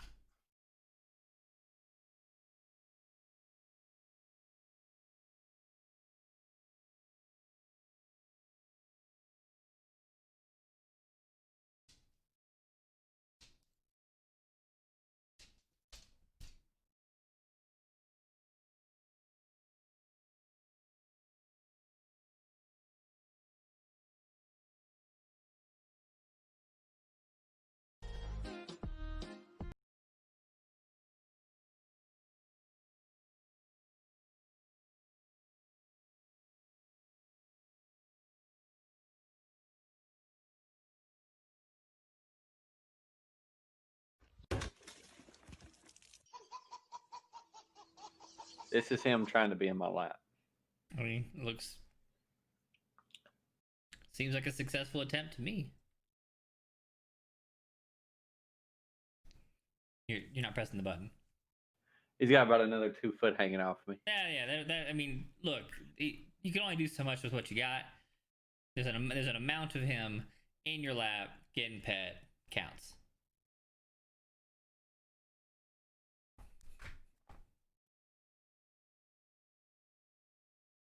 Good enough.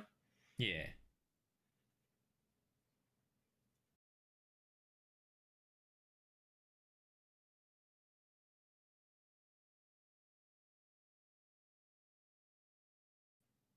Nobody heard, but I definitely made a joke related to Schitt's Creek when Dungeon left.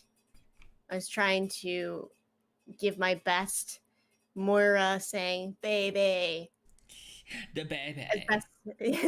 Oh, Jocelyn, the baby. I fucking love that. We joke about that all the time. Still like hate that literally character. all the time. Still hate her I the know. most. She is the worst.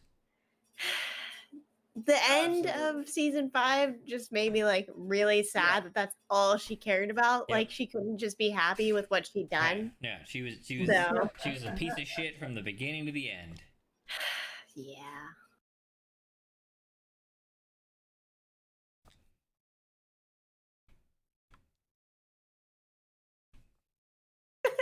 It's such a great shirt. Yeah. No, we always joke about baby or like ew, David. Ew, David. Ew. It's just so much fun. Like I said, it's super quotable. Extremely quotable. Yeah. So. Did you started the 6th season? I watched the first episode, realized I didn't care about the wedding, and just stopped watching it. Nice. What's that? I liked totally the end of get that. season 5. I didn't want to give it a chance to ruin it. Yeah. I think we'll probably end up waiting until it comes out on Netflix to watch it. Yeah. So, yeah. To each their own. We're talking about Schitt's Creek, Dungeon and Kosher. Finished them. It's so good, man. I haven't seen whatever's live and not on Netflix, but everything but the last season. Yeah, you haven't seen season 6. Yeah. So fucking good. Yeah. I absolutely love it. And then I was making a joke that you couldn't hear when you left about Moira saying baby. Oh, baby. I do believe the baby is crying. So Amy's sister is also a huge fan of this show. Yeah. And as one of our baby shower gifts, or not baby shower, so stuff that just kind of showed up and we opened while, we had a Zoom conference going on. There's a shirt that has that huge picture of her face on it. Mm-hmm. Malone mom, what's her name? Moira? Oh, I don't know her. Right. That lady. Her. I can't remember her name. Yeah. The mom from Schitt's Creek. Yeah. Yep. And it says, I do believe the baby is crying. And it's like a tiny baby shirt. It's fucking I love great. it. I love it. Her sister made that shit. Yeah. It's so good. I'd recommend that one. So it's weird because me and Amy watched it a while back. And then we get word that sister and brother-in-law are watching it. And then we get word that my parents are watching it. Yes. It's a show with universal appeal. Get in there. Yeah. It's like Family Matters, except, people say fuck. I think they say fuck. I don't know. They do. Definitely say fuck. Not as often as you think, but yeah. I don't notice it anymore. I just assumed that it's like edgier because it's streaming. Yeah, it's really good. We definitely we started a while back. We just weren't really feeling it after the first couple episodes, and then I yeah. finally committed after we started using these gifts to berate a certain someone in Bustin's Discord. So I was like, I think it's time to watch that show that I always use the gifts from. Mainly because of Roland shit. He's the actual story.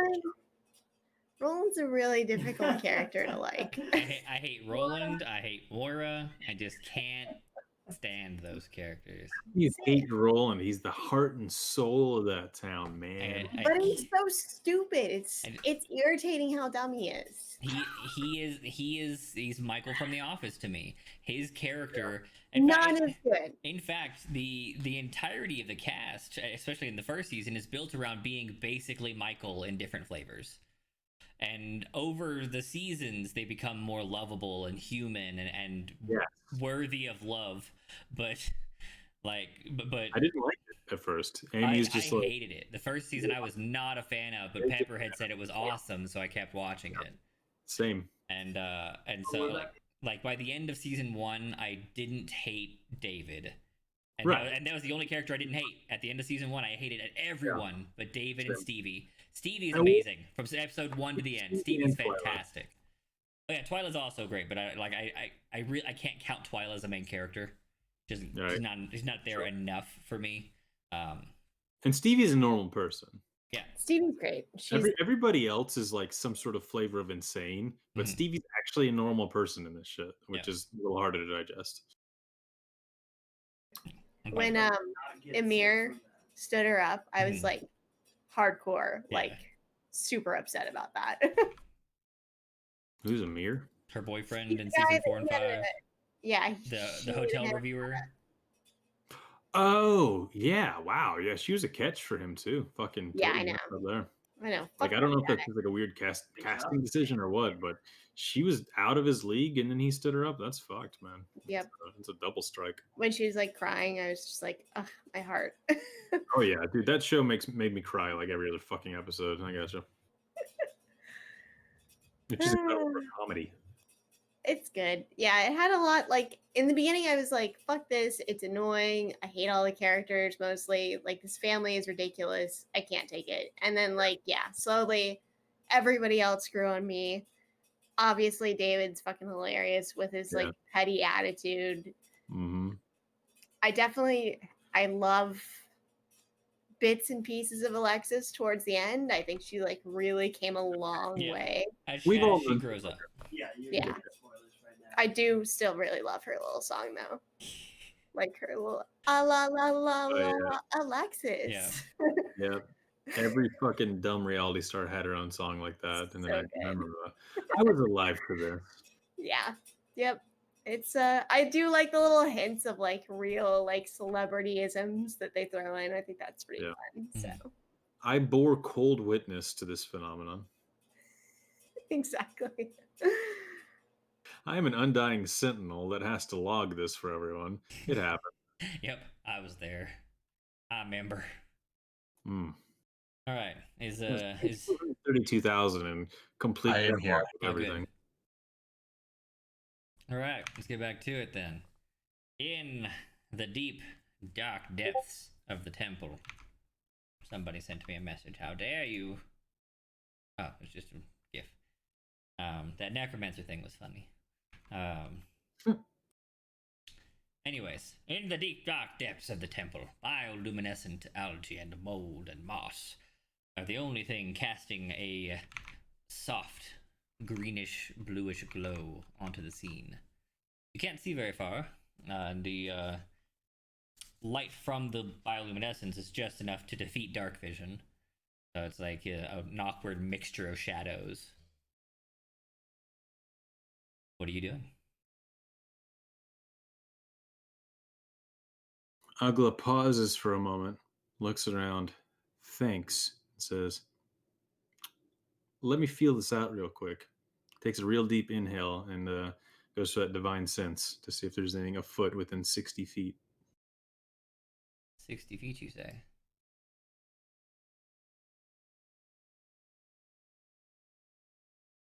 Yep, knowing he's got that sweet charisma modifier going that he doesn't have to worry about using it sparingly. You sense nothing of bad smelliness within 60 feet. Okay.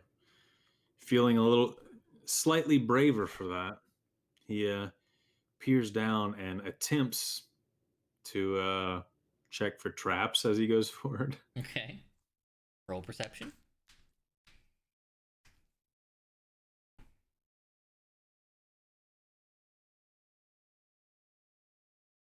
Okay. Are you leading the way then?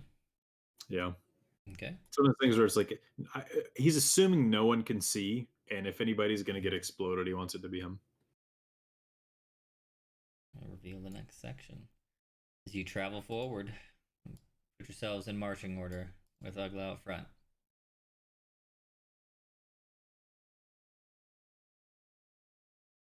Okay. Genra is riding on Rezik's Are you back like? Are you like hugging me? Yes, she's the piggyback ride for safety. Yes. She has her wings wrapped around your chest. Right. Although neither of you can see. True. Well, no, I mean they can see Nope. just slightly less than you because of the moss.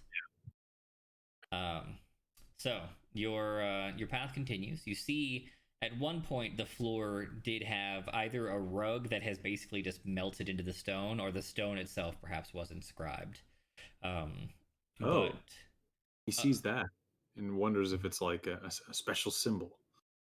It's if Lycus takes a moment to study, he'll eventually make out the faint markings of the 4 elements and 5 other symbols he doesn't recognize.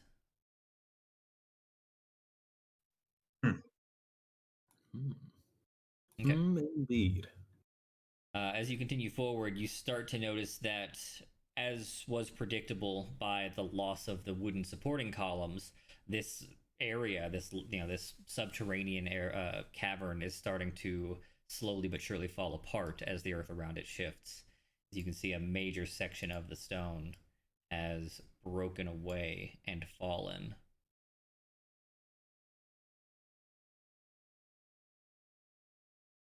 You reach up to that crevice, and you see it's not completely gone. If you wanted or needed to, you could like hop down into it, or you could try and go around. It looks like there might be a small path, but you see some like huge ancient stone, like stalactites and other random stone bits as this is kind of collapsed onto the earth beneath.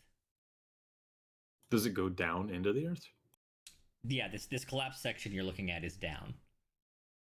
Are there things to explore down, or is this clearly? No, it definitely just kind of like no. And there's a crater, but it's just a crater. Okay, so we're just gonna try and walk around and avoid these collapsed rocks. If you want to. I whisper again. Don't fall in. Yeah. Go by the pillars over there on the right. Yeah, Genra, don't fall in. God. Sorry. All right, so y'all are gonna skirt to stage left, party right, over towards the pillars. Yep.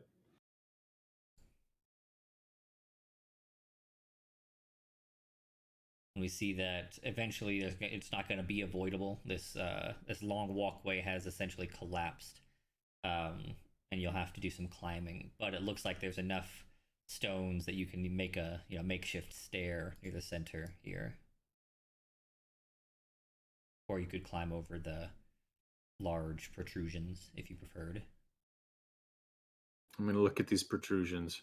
Do they look like natural rocks? Not really. Yeah, that's strange. I mean, I'm seeing them in the map there. Right. Like at this big bird's eye view, it's kind of easy to describe them as like big horn-looking protrusions. In person, at size, they probably just would look like weird curving stalagmites. Oh, okay. So standing beside them. Think about the economy of scale here. These things are twice or 3 times as tall as you.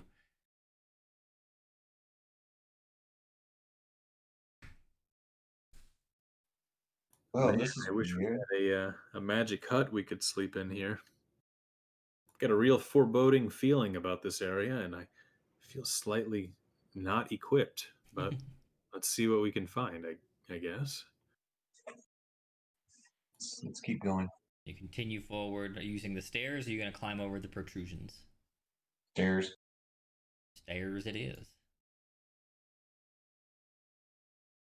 The area continues. You see more collapsed sections and it seems to like start leading back upwards towards maybe the original height or maybe higher.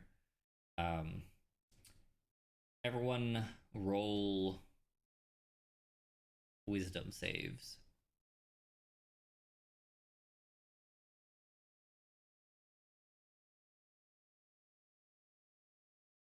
Your perception of the space, for those of you who rolled under a 12, so Genra and Rezik, Genra and Lycus, your perception of the space gets a little awkward. It's you're like it doesn't feel weird, I guess. It's more like you're looking around and there's the moss and the floor is weird and the levels of height are starting to look different and these weird protrusions are weird and it's just you're losing a little bit of sense of your own surroundings. Like you're there, you feel you're present, but it doesn't look right. It doesn't look like you're present, I guess. You continue on, and to the southwest on the map, you spot a complete drop off. Now you can't see below. You don't see that little starscape. It just looks like a cliff to you. And continue forth a little more, and we see that it rises up several stair platforms, and then what looks like a purposefully placed slab of stone in a rectangle is up on the platform, 2 platforms up. You can see just like you can see the edge of it as you're now looking upwards. Ugla pauses, ruminates on the moment, turns to look at Lycus and says, I think maybe you should go check this out. All right. Lycus is ascending alone? No, I'm going to follow closely beside him. Okay. It's just that I'm just literally arms length away. You're just putting him in front, basically.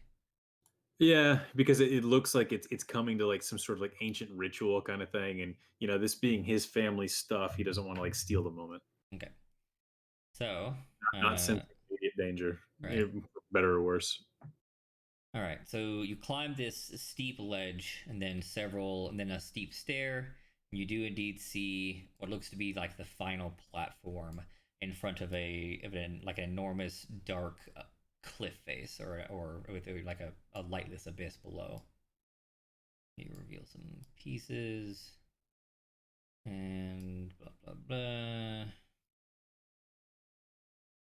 As you ascend the stairs, Lycus, you spot a very, very old looking stone altar, which is that rectangle I described earlier.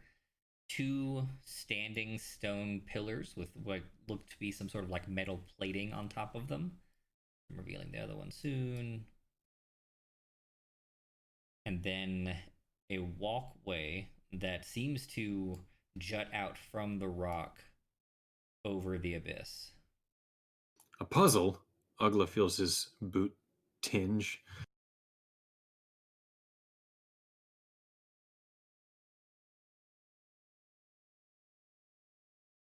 I'm not revealing the surrounding area because it's in y'all's scene it's dark, but on my map it's this bluish starscape stuff.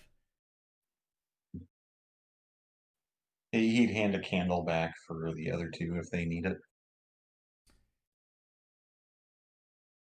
Everyone who did not already fail the wisdom save, make a new one. So Rezik and Ugla make new saves. Ugla's still good. Rezik's still good. All right. Your sense of proportion and stuff has not been thrown off. To you, it's unnoticeable, but the other 2, especially now that Lycus is in front, you spot him taking like awkward steps, sometimes too big, sometimes too small. He's not falling, he hasn't stumbled. It just looks like he's taking more care than necessary to walk or look around. Lycus, do you feel okay? A little bit in a daze, but I'll be okay. I know it's a lot of emotion, this being your family's secret star cavern and all. Dark cavern. You don't see the stars. It's being your family's secret dark dungeon cavern and all. There you go. So Lycus will check the altar first. The altar has some easily recognizable kind of alchemical tools, just like a very old alchemy kit, and a metal like carving or engraving tool, and that's about it. And then he'll go look at the pillars. Okay. Pillar 1, I will share to your journal.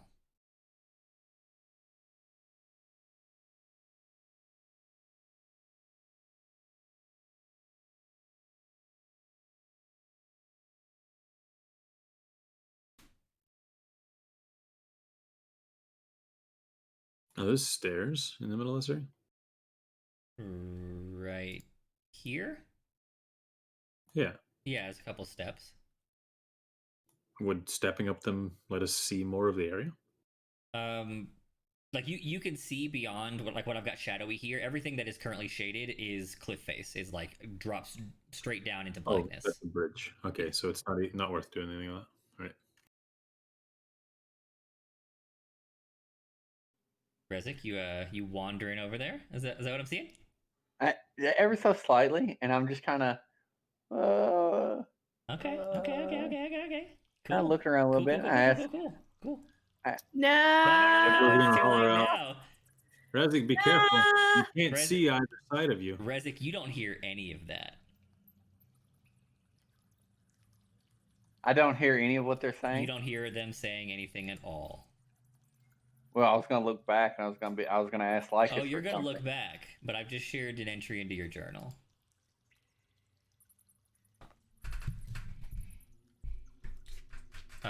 So Lycus, you were at Pillar 1. You're reading that. You're taking in that knowledge or whatever, having a thought about it. Ugla and Genra are still sitting here at the top of the platform. Rezik has taken himself a little wander, and Ugla, like right about the time Lycus is finishing up Pillar 1, Rezik is taking his wander, and Ugla calls out, "Lycus, be careful," or whatever it was you said. He doesn't seem to hear you. He's just kind of moseying up the path, looking like very intently at the floor before him. At one point, he does look back, but he continues on anyway. Okay. That's that Rezik. Always out exploring. All right. Damn you, kosher. This one's not on me this time. Let the fucking notes say that.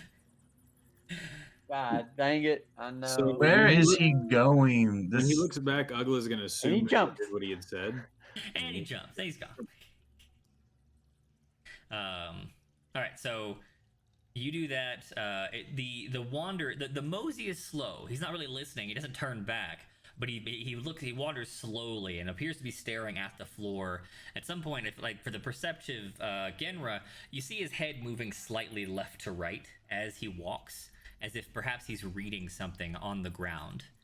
And the same time, like if you'd like to, you can have gone to Plaque 2. Yeah, he'd move on to Plaque 2. Okay, Plaque 2 into. I'm gonna study Rezik real close. Journal. His movements seem natural. They do. They seem natural, as it doesn't seem as though he's being forced or anything's dragging him. He is willingly walking forward. It's like someone who's super interested in something and forgetting anything else because of it. Yeah, I'll yell out, Rezik, where are you headed? Rezik, while Lycus is consuming Plaque 2. I'm assuming you've read your entire note? No, I'm a super slow reader. If I'm trying to comprehend it, I can read it fast, but I'll remember like half of it. So how far have you gotten? I'm past the falsehoods. Okay, so go ahead and finish that, and we'll run your little side bit here. Ooh. Are these little illusions, or? There's no Or what? Or what illusions? I don't know. Whatever he's reading, seeing, following. Our lives. I'm telling.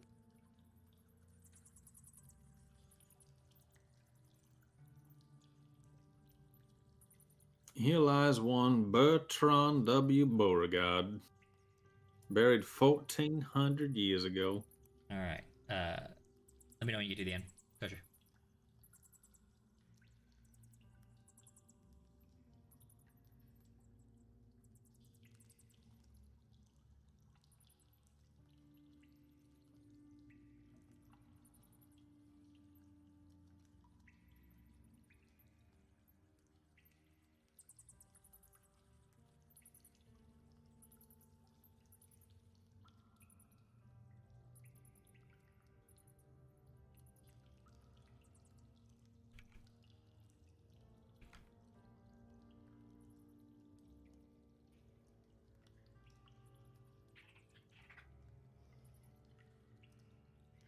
I mean, I see the question at the end.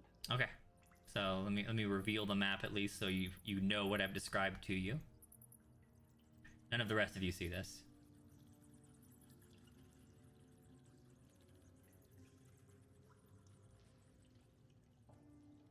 Answer my question.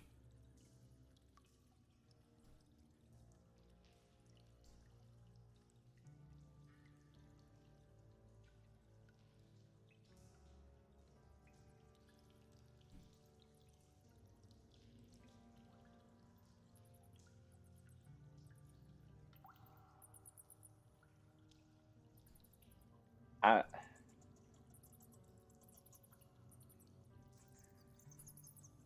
honestly don't know, Owen. All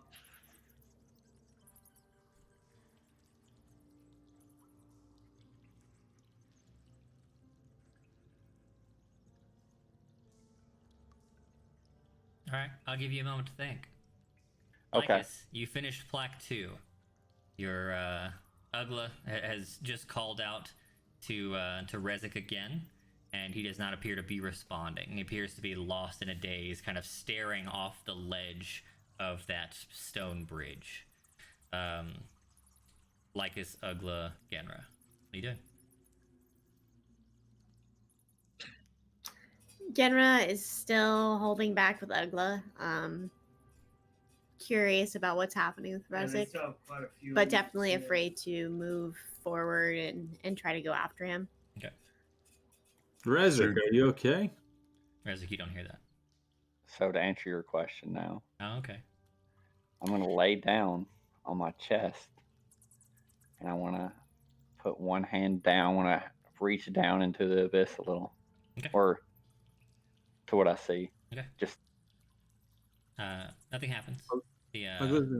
Sorry. Ugla's squinting real hard to see if you can see what's going on up there. Yeah, it looks like Ugla. It looks like Rezik's just like right at the edge, laying down, kind of fishing a hand into the darkness. Rezik, as is mentioned in your description, it's several dozen hand spans beneath you. That's probably 20 feet down at minimum.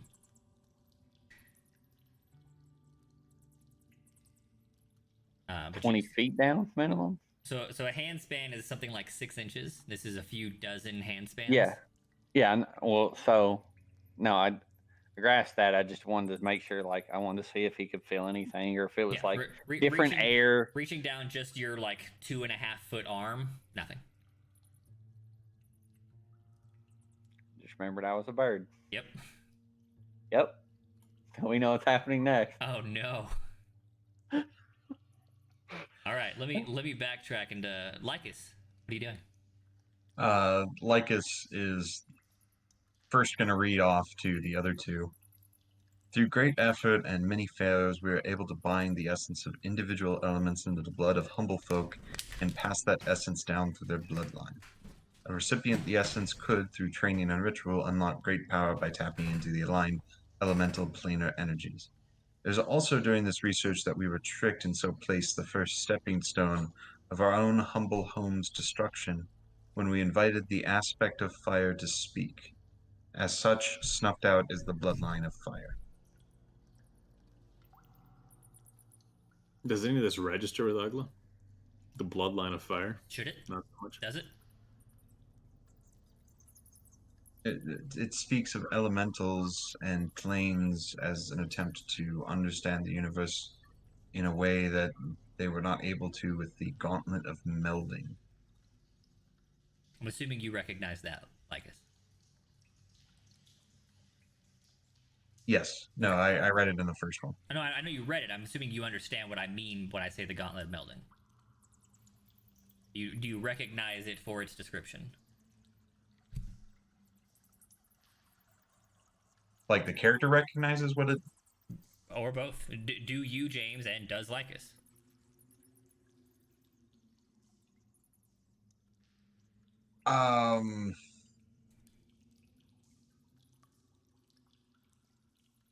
Gauntlet of melding for a gauntlet as in a place to run through or as a physical item worn on a hand? As in a physical item worn on the hand.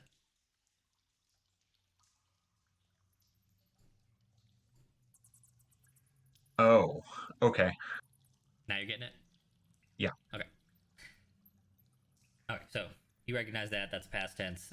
He just read that aloud to Genra and Ugla.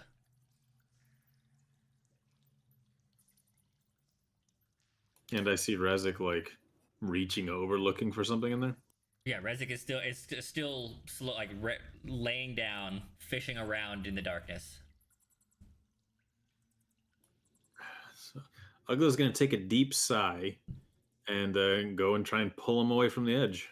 Oh, good. Cool. Yeah. Cool. Don't do anything the blood of the humble folk, which What? You don't hear that. I mean, I take a step and he starts murmuring, and I stop. No. What?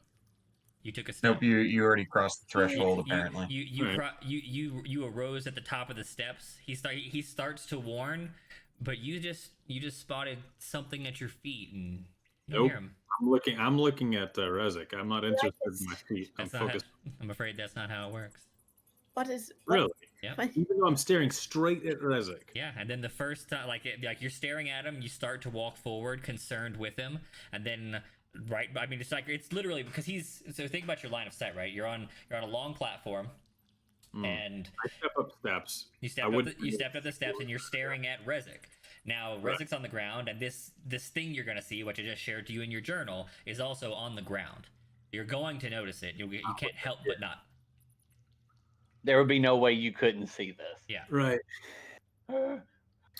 Lycus, what is happening? There's so much to unpack here. I feel like there's so much mention of fire, and now we have Lycus and Ugla running after something. I don't know what's going on. What do I?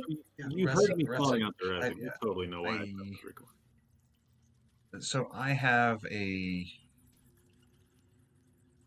one of two things was implanted into me, and that's the first one is spoken of over there. The second one is the elemental ascendant, which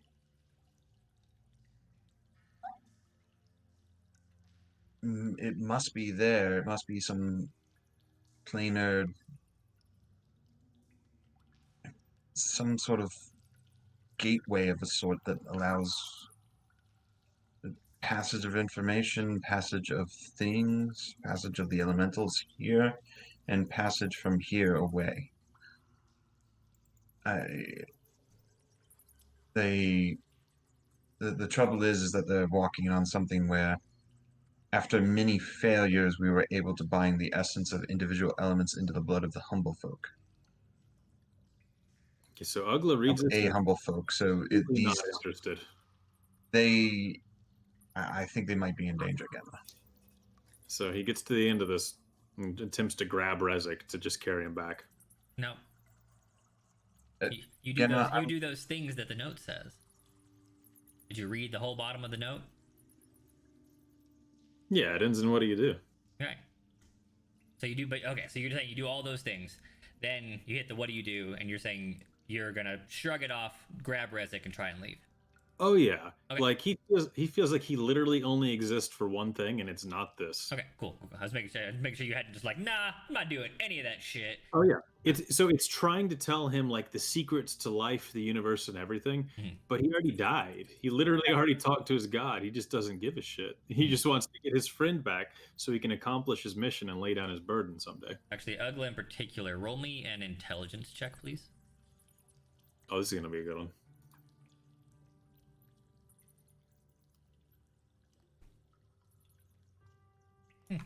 Actually good for him. Not bad.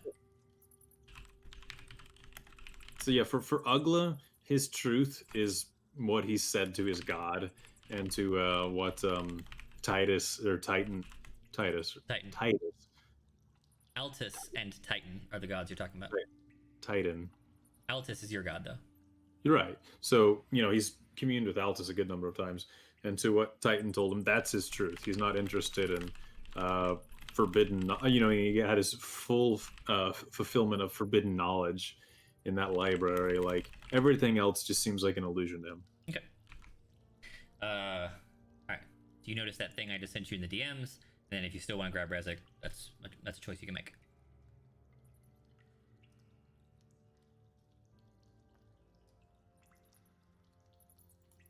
Really? Yes. They're empty. Well, fuck. If they're empty. They're not empty. They're lit. But they are exactly the same. Is there one that's empty? Nope. All four are lit. But they have torches you can take? Yes.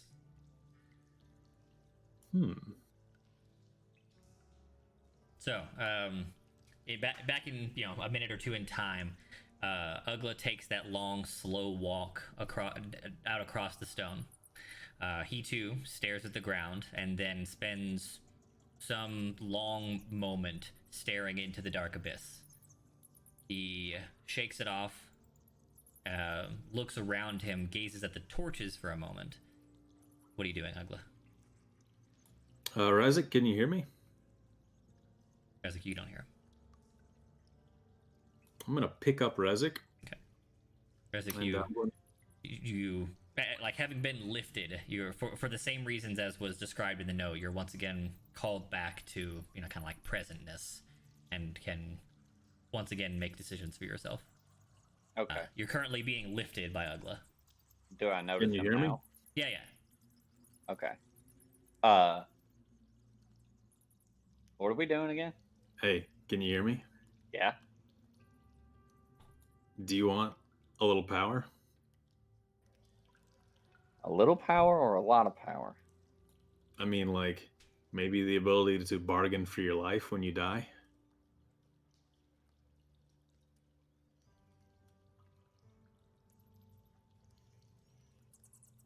I don't know.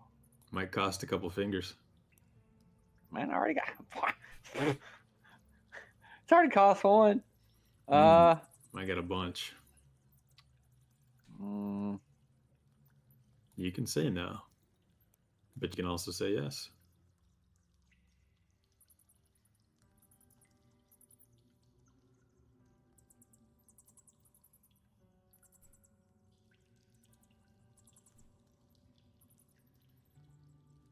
Why not?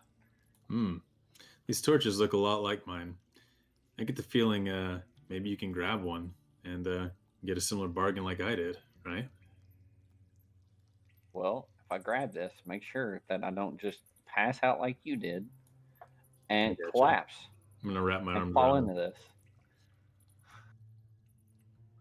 Okay, and I'm gonna reach out the same hand that I know that I have my burnt pinky on, and I'm gonna grab a hold of it. Okay. Which torch do you grab? Oh no.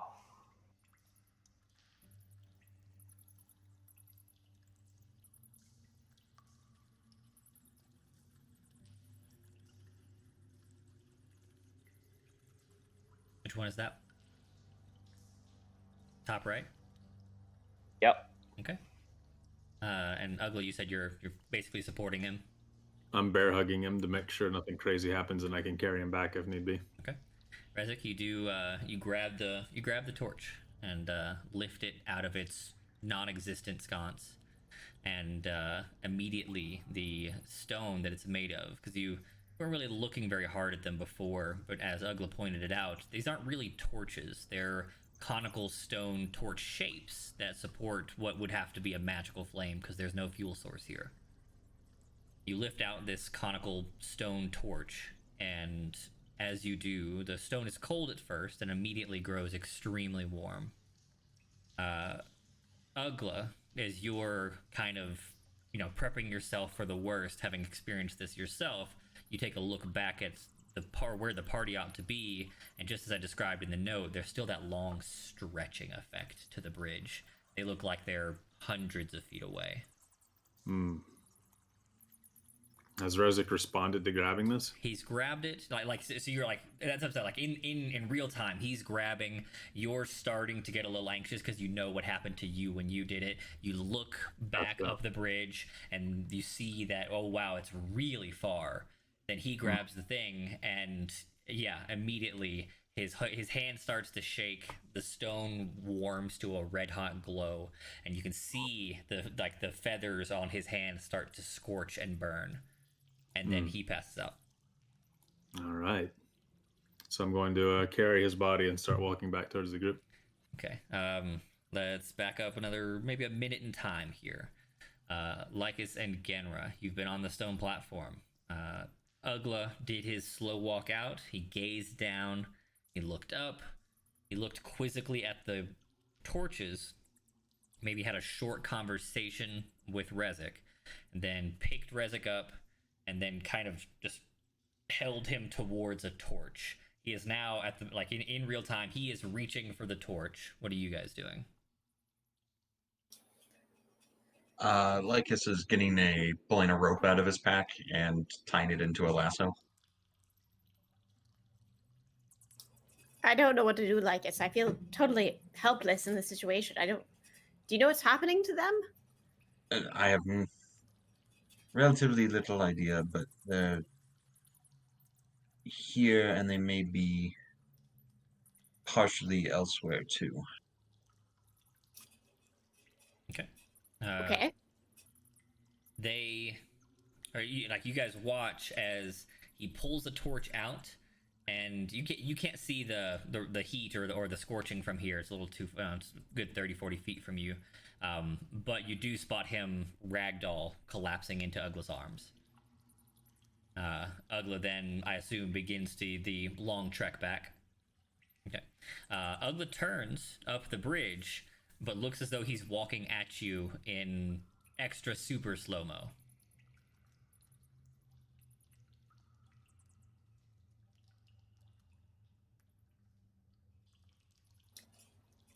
Why is he walking so slowly? If we take a Partially somewhere else. It's a long distance from there to here. If you want to help, let's throw the rope and see how far it goes.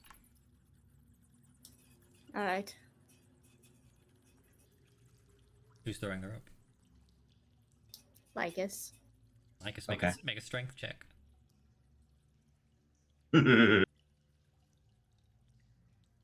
The rope basically ascends the stairs.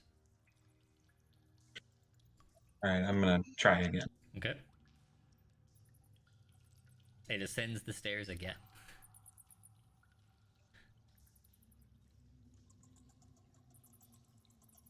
Genra? I suppose I can try. Would you like me to, Lycus? Yes. All right. This isn't going to be much better. It ascends the Literally stairs. the same. Shall I try? I don't think we're getting much anywhere. Let's be patient and wait for them to come back.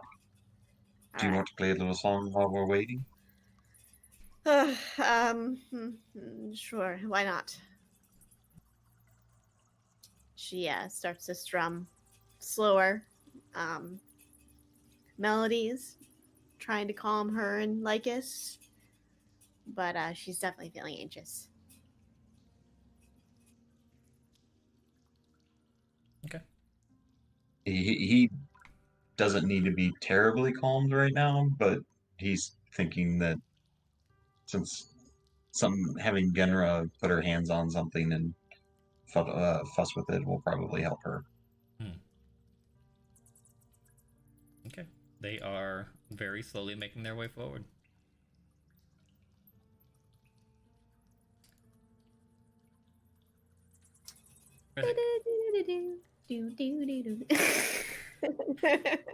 Rezik, in your fever dream from the torch, you're overcome with like a searing pain and like agony as it burns through the feathers and into your hand, and you pass out, find yourself in one of those wild fever dreams. The scenery and the landscape are kind of all over the place.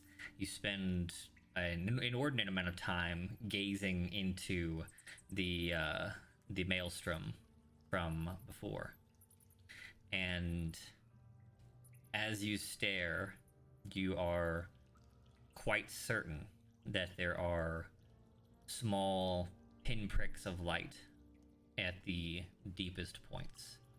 Little fluttering orange. About halfway across the bridge, you come to. Oh, fucking torches.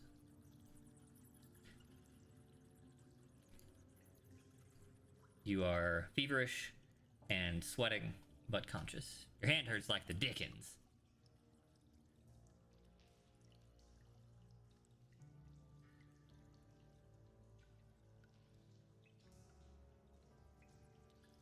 Wake up. Say something. Do something. What are we talking about again?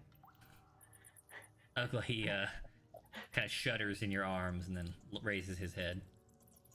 Oh, you're awake. You think you can walk? Maybe I'll give it a try. I'm gonna set him down, but then keep my arms on either side of him. Okay. He's a little shaky. He can walk. All right.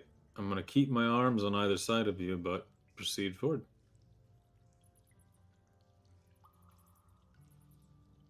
All right. You guys spend another couple minutes, but you do finally reach the edge of the platform. Right, so by the time you're there, you're more or less fine, aside from the burn on your hand. All right. Let's see it. Let's see your hand.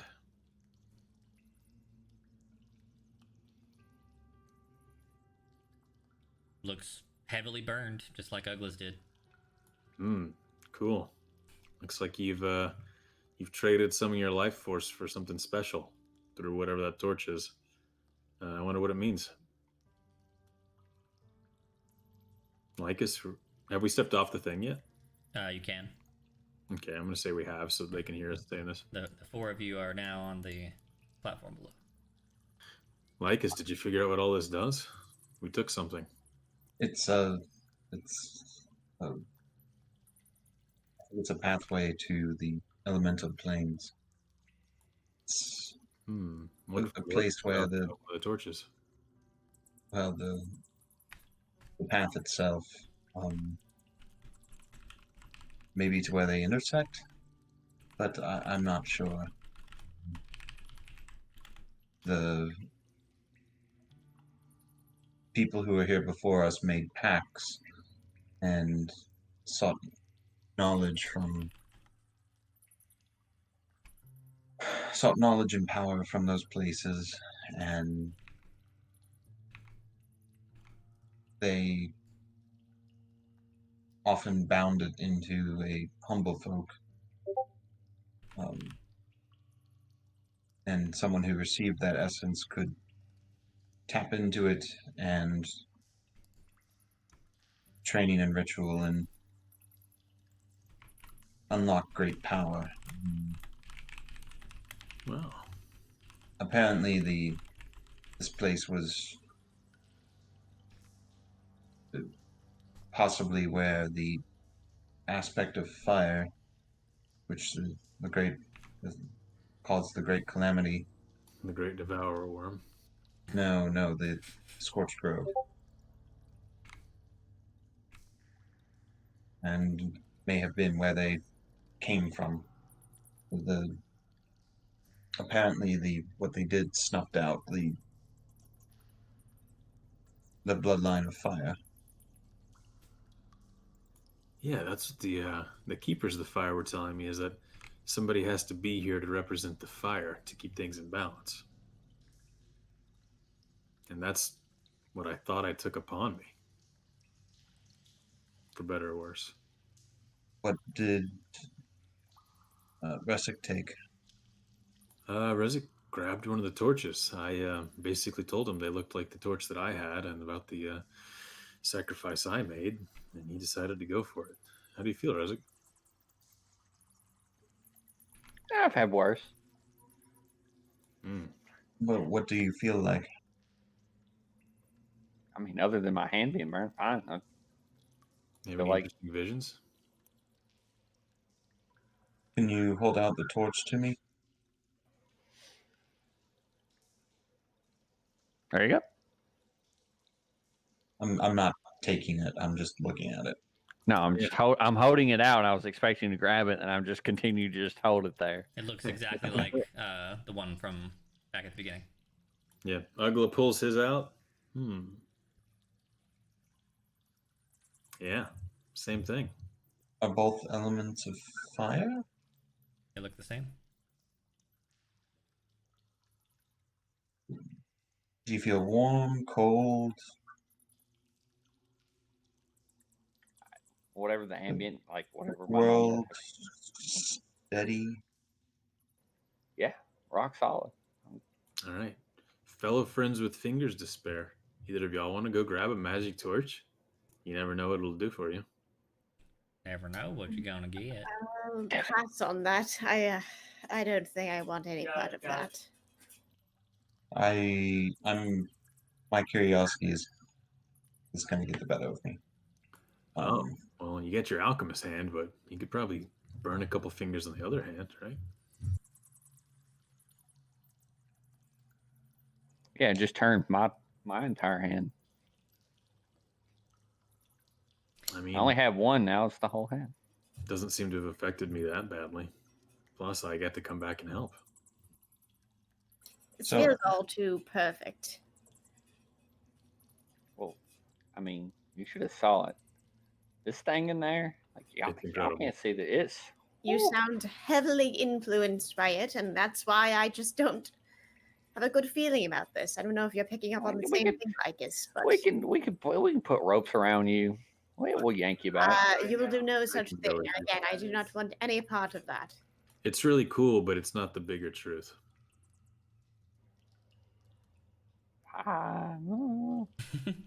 Seemed pretty big to me. Truth? The bigger truth lies in the arms of Altus and Titan. This is just illusions that stand in the way of us getting to our real goals. But it's very cool. And what are our real goals? To bring peace to the land and turn swords to plowshares and end the great burning of the grove. And then lay down our burden and live out our days in peace.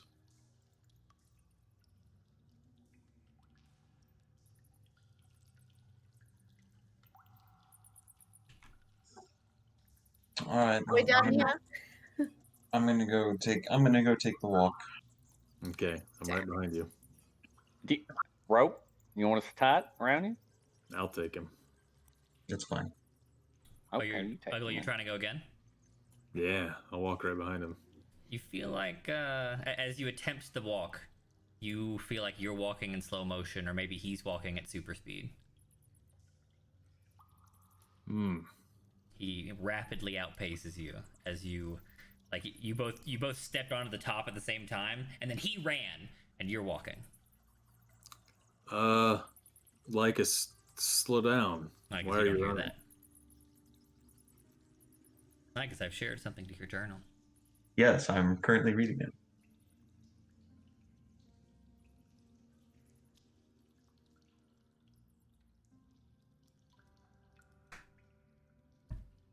Maybe that rope was a good idea. Shit. Oh, the plan is if he doesn't respond, I'm gonna shoot him. Perfect. Shoot him. Hey, pain should bring him back.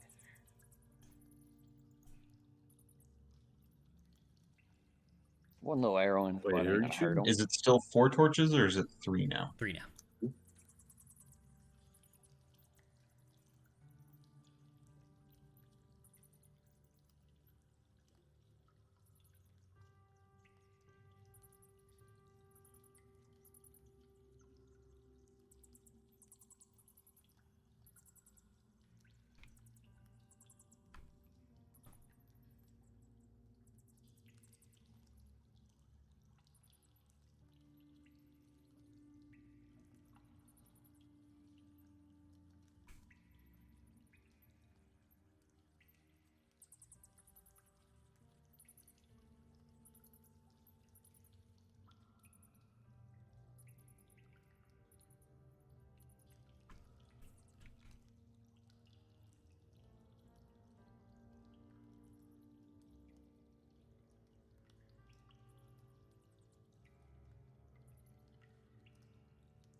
He's gonna sit down and kind of focus on the space. What's your goal here?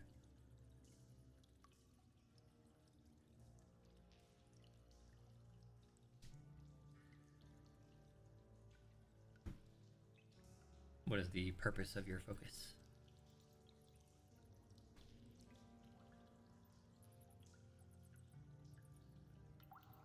Trying to make sense of some of the things that are, were, and could be. You're attempting to decipher the maelstrom. Yes. Okay. Roll intelligence.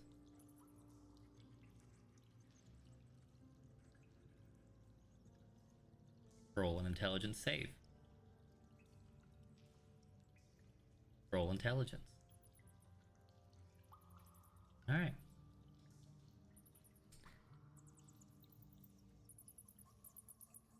As you gaze into the maelstrom, you pick out the kind of like shadow box or like shadow puppet theater outline of a scene on the front lawn of a large house where some figures are rushing outside towards some sort of other structure.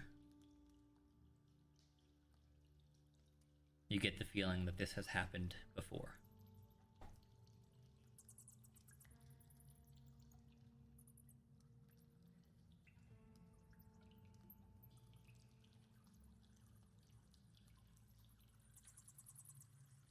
What does the other structure look like? It's boxy. It's smaller than the large house. Could be maybe a carriage, like a vehicle of transport of some kind. Is it playing a song?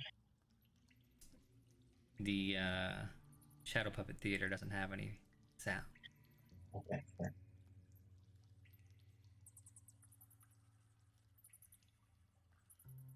It's an ice cream truck. That was exactly, yeah.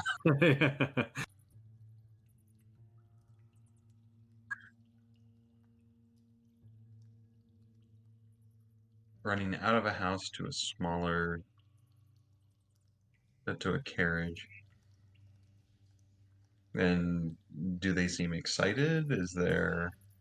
The puppets bounce up and down. You might could call that excitement, I guess, or just like that might just be the mime for running, though. Sure. So what happens next? Roll intelligence.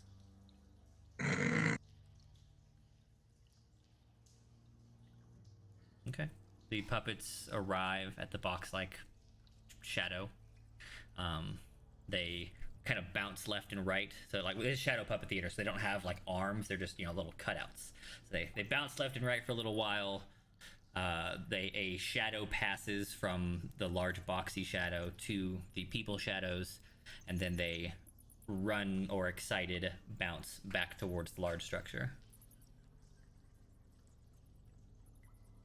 One of them stops on the way and peels off out of the scene.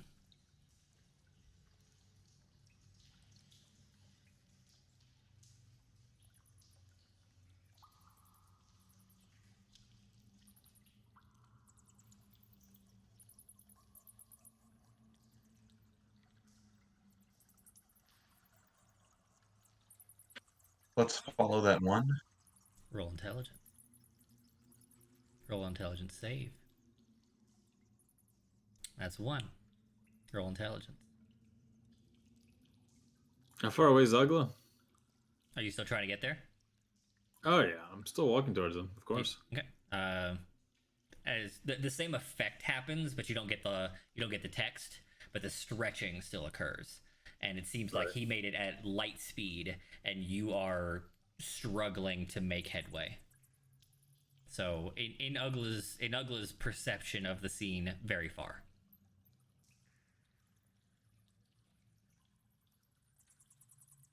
Okay. Assuming he's enraptured in the same way that Rezik was. Yes. All right. You fail but save, succeed. Okay. You follow the one off scene to a side view, a smaller box-like structure, at the same length as the first one, but shorter. And the shadow puppet dives into the short box for a time, then comes back out and heads back towards the large house.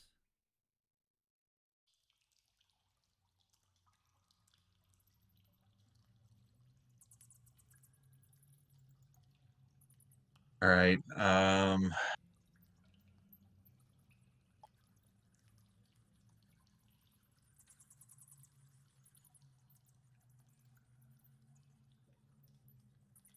He doesn't get it. He's going to keep watching. Okay. Roll. Nice. Keep going. For the sake of time, it's 16 to understand, so 16 on intelligence, 14 save to not suffer. Okay. So you've still keep going. All right. You follow the lone figure back into the home. It enters the large house-like structure, and we spot a new scene because you haven't been inside yet. There's an entryway, what looks to be maybe some stairs or a ladder, not really clear in Shadow Puppet Theater. A doorway to the left, and a doorway, and like a short hall doorway straight. The puppet stands at the entry, closes the door behind itself, and then kind of like turns sideways, whatever that means you have to interpret, and then heads down the hallway towards the door in that direction. He doesn't walk sideways down the hall. Like it turns back, walks down the hall. Okay. He put his coat away. Oh, good. Oh, no. Oh, good. Okay. Do we notice any of the suffering? Does he make any like movements as such? He will not begin to suffer until he's done being enraptured. Okay. Okay. James, it is at this juncture that you, James the player, are given the opportunity to kill yourself and make a guess or have a theory. Please send me something in my DMs. Wow. I mean, rolling a 1 staring into the eternal abyss and then rolling a 1 to save. Yep.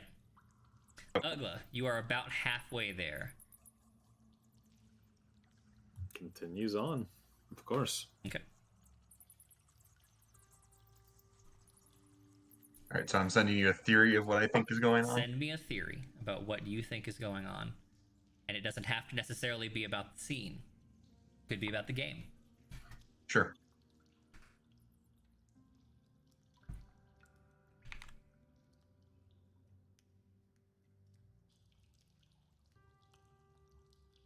That's cool. This is the bargain with the devil aspect of it.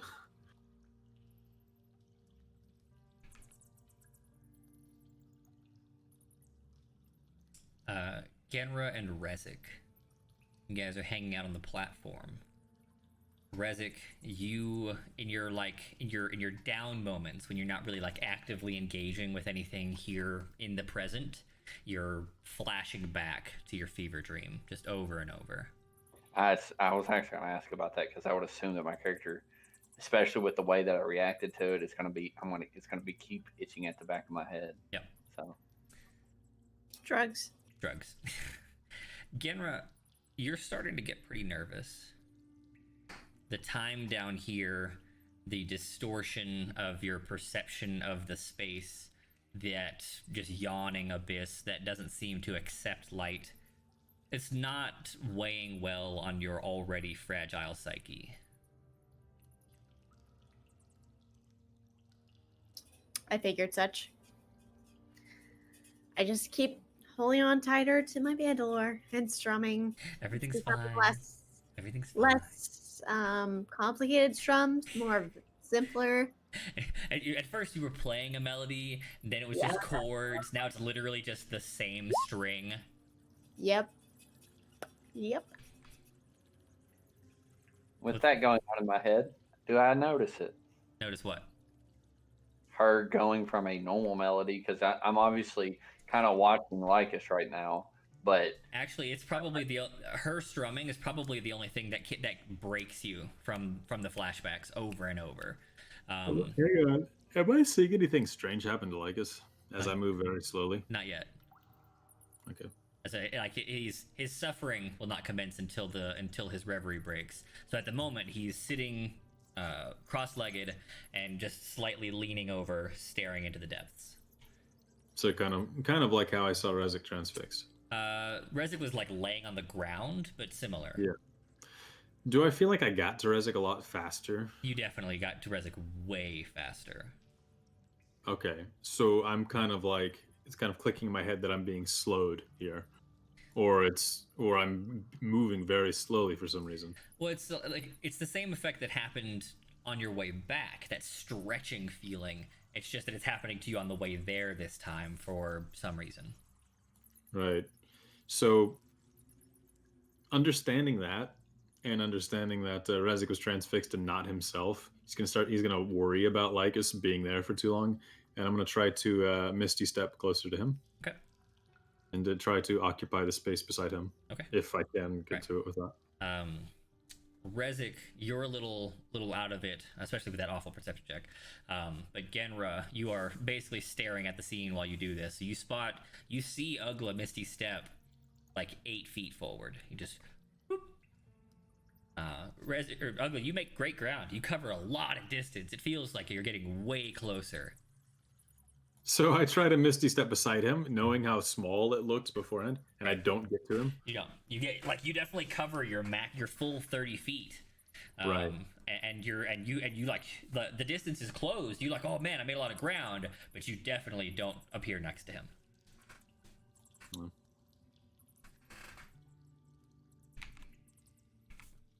Yeah, Ugla's going to take the time, because it's taking incredible amounts of time, to start just looking within and praying to Altus to protect Lycus from whatever he may be transfixed on, and looking into the abyss. Roll a D100.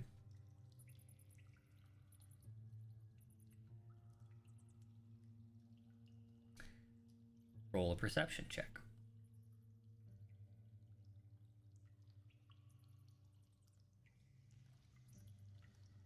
Oh, good. Excellent. You hear a soft, sinister laughter coming from the abyss below as you make your prayers. Yeah, he's going to think to himself, I suppose Altus doesn't have much power here. Okay. Do any of us hear it? Nope. Okay.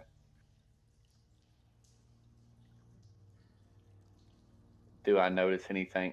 I'm going to roll. Do I notice anything about Ugla? Like, because I'm like looking at him, I'm watching him, and then I can see Ugla, and probably seen and right, I'm Misty stepping, catch my eye, and I'm like, what is he doing? I'm like, yeah, okay, he just short jumped it. And you like Rezik, you've been sitting there like flashing in and out, like of paying attention, and this is one of those like you're having shower thoughts and you forget how long you've just been standing there thinking about it, and you really you come back strongly into reality at the moment. You're like, holy shit, I've been standing here a long time. What the fuck's taking so long? Genra is now sitting on the ground, hunched over her bandolier, strumming the same singular string. I'm like, well, fuck. Yeah, well, looks like it's time to do it. I'm like, all right, I don't know what else to do. I'm going to make an attempt. I'm going to shoot Lycus. With one arrow, I'm going to be aiming for his leg rather than like his arm or his shoulder or anything like that. I'm aiming for one of his legs. Okay. Shot shouldn't be too far. I draw back and I fire away. Yes, you do. No. Yes, you do. Aiming for his leg to make sure he couldn't walk back on his own. Good. You send an arrow sailing through the air. It's a good thing you've got a longbow because it is a really long way away. You watch it like hit this molasses of air. You go, whoosh, and it shoots out maximum speed, crazy accurate. This is probably one of the most powerful arrows you've ever shot, and it just slams into the air and starts. Can I see this? It's still behind you, but it will pass you in time because it's going much faster than you. So I'm going to see an arrow traveling very slowly in front of me? Faster than you, but still looking pretty slow. Yes. Oh my god. So it depends. If you taking the effect like actually no, yeah, it's relative speed, it's still going to be much. Yeah, it's still going to look really fast to you. It's just that he's so far away. He's right. It's gonna be screaming past you. The doggo is in need of pets, in desperate need of attention. That's one of my most tilting things is whenever they pant on you, though. Mm-hmm. Just hot breath. I'm just sitting behind you. Yep. All right, Lycus, you're writing the longest theory known to man. Well, okay, I'm trying to piece together other things as I'm going along. It's not Lycus, that's Daniel Webster. Oh yes, Daniel Webster. He's writing his thesis statement. Emily Dickinson over here writing 800 pages to describe a fireplace. No, it's 3 fucking lines. Leave it alone. It's Daniel Webster arguing for the defense of light and goodness against this wicked devil which tempts himself. Indeed.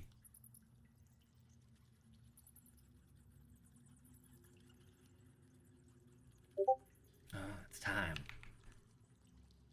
Theory 2.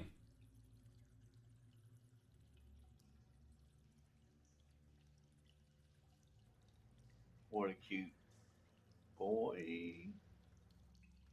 Yes, it's a boy.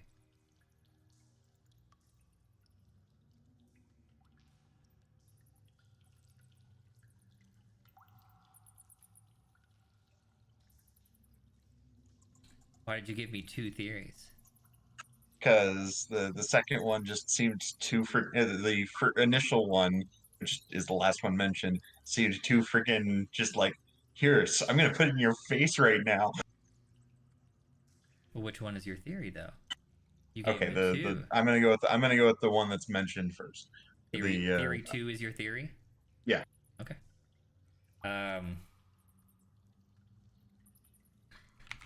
The arrow comes sailing by at fucking light, like crazy speed.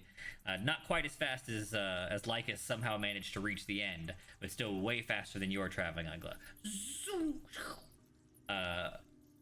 Lycus, you stare into the depths. You attempt to unravel the mysteries that thereof, and just as you feel like you're really figuring things out, a longbow arrow slams into your calf for 18 piercing damage, piercing straight through, tearing the muscle fibers. It's a pretty awful wound. All of your concentration is broken. Okay. What do you do? So does the force of that just like move me somehow, or what's going on here? Nope. You like okay. it just like I mean I guess in your let's say a little bit because you're in a cross-legged posture, so that like it doesn't really make sense that it could tear through and like hit the stone.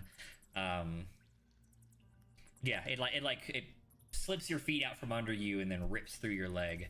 You find yourself on your back in agony, a completely torn left calf. I was once an adventurer like you until I got an arrow to the knee. That's what I was actually hoping you were going to do, is just, you took an arrow right in the knee.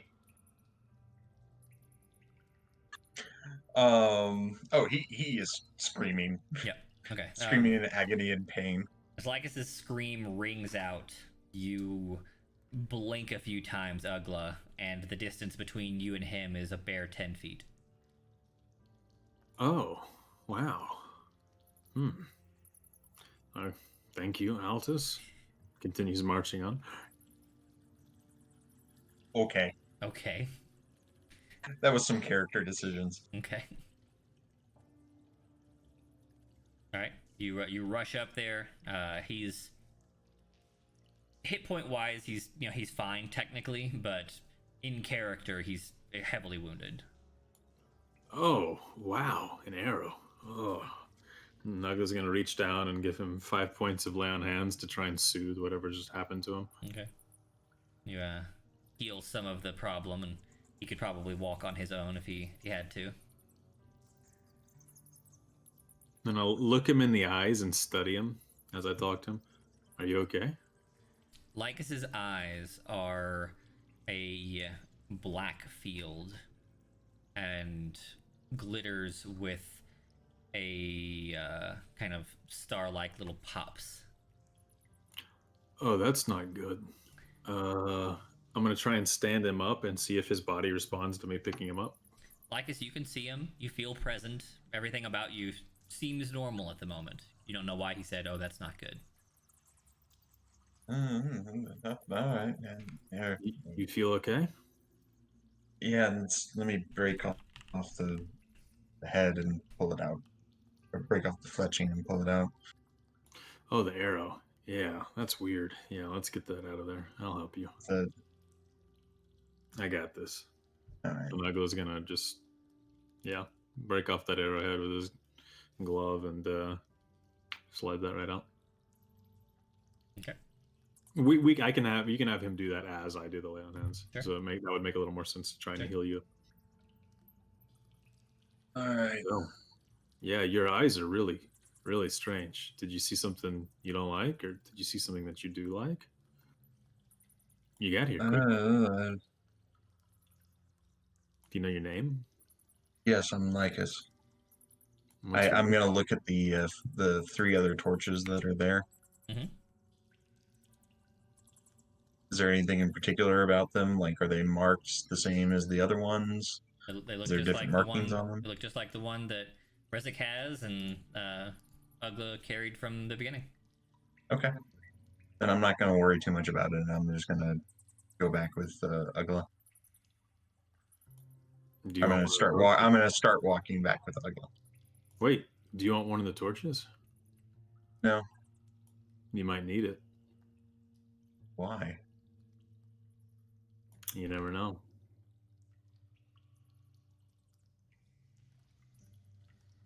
It's a long way back.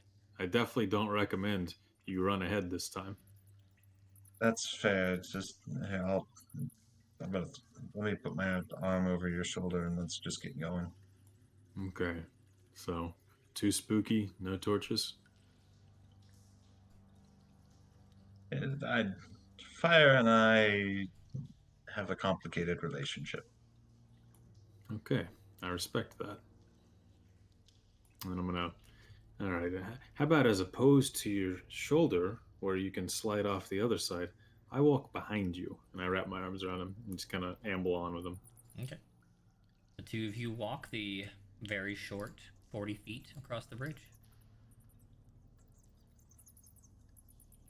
All right. Well, decided against the torch. Did you learn anything out there? I know it looked like a pretty strangely moving situation.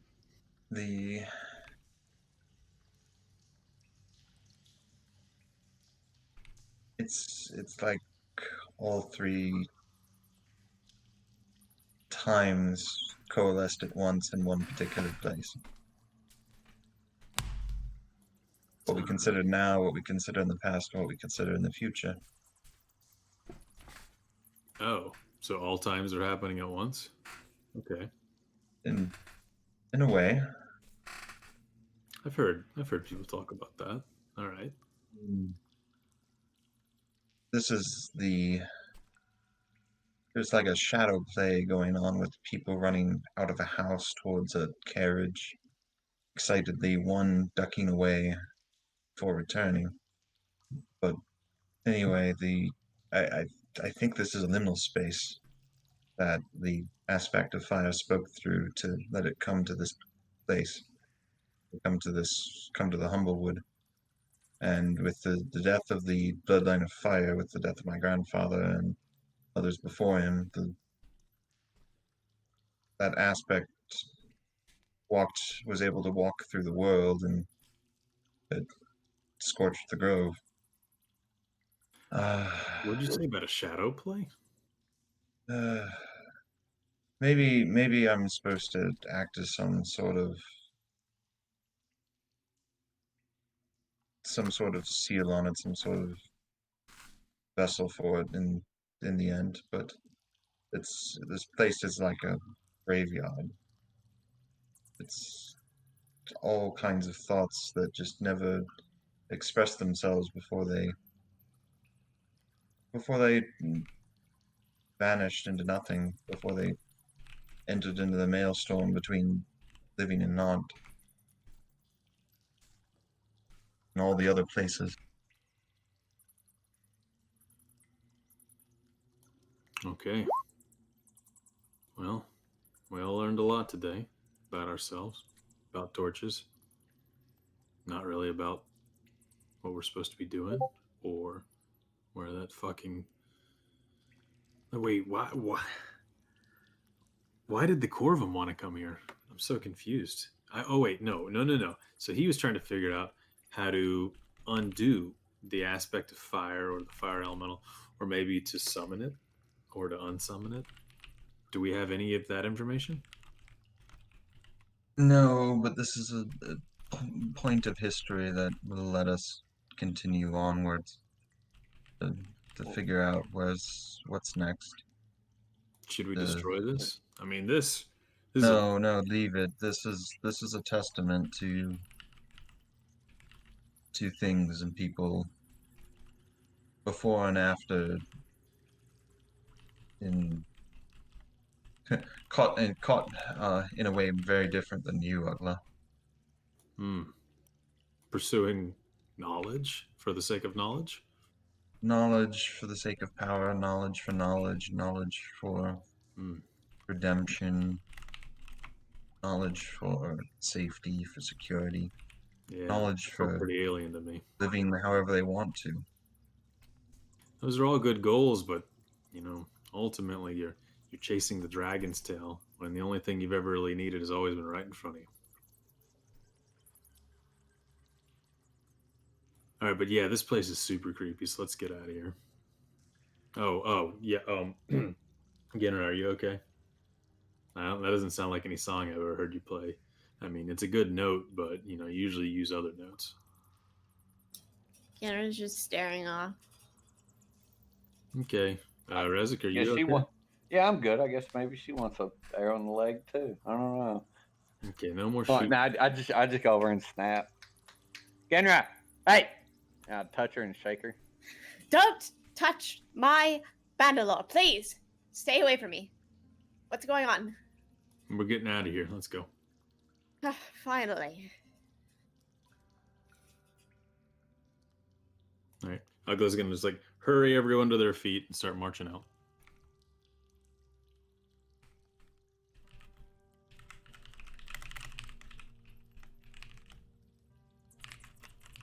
There's stalagmites or stalagmites, stalactites. Which ones are they? I'm not really sure. The rock. Yeah, absolutely fascinating. Are you sure we can't like climb to the top of one of them? How tall are they? Quite. Nah. We shouldn't climb those. They're too tall. I mean, do you think that there's something at the top that we need? Can you even see up there? I can't see up there. I'll be like, I mean, I can climb it. You can't even see it, much less climb it. Come on. I could do it as a hellhound, I'm sure. I don't know if hellhounds are good climbers, man. Let's get out of this place.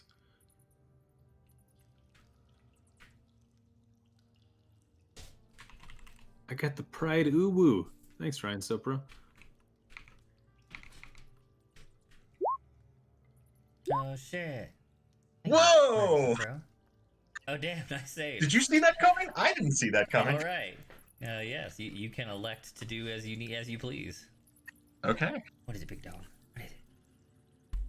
Then I also cast Come on. 2 rounds of Cure Wounds on Lycus because I felt bad about destroying him with that arrow. Yeah.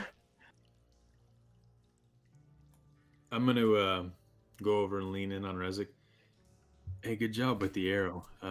Pretty much as soon as you hit him, it broke whatever spell was going on and let me catch up to him. That was some smart thinking. Hey, I told him to take the rope. I mean, I ignored the rope. I thought he was going to stay beside me, but as it turns out, he moves 100 times faster than me. But yeah, it was a I pretty just badass think shot. quickly. Maybe that's why I got there faster. Ugly, here's Lycus blatantly hearing everything he's saying because the place echoes so much. Yeah, you do think pretty fast.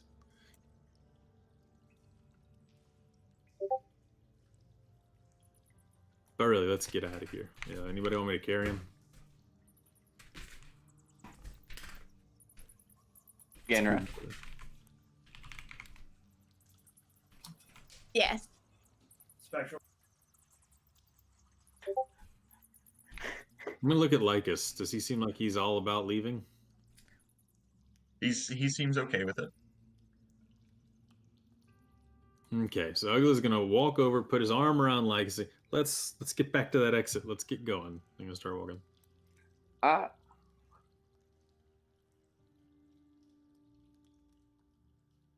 Rezik, you okay? Yeah. Come here, you can go under my left arm. No, that's not it, Jack. And I'm guessing like just now I kind of noticed his eyes, unless you pointed them out earlier. Nope.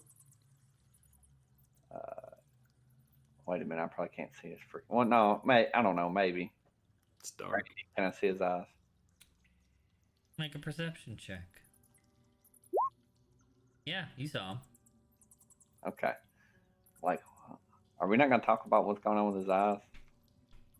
His eyes? Yeah, What's they're going on with my eyes? It's kind of weird. And then I look at him again. Kind of weird.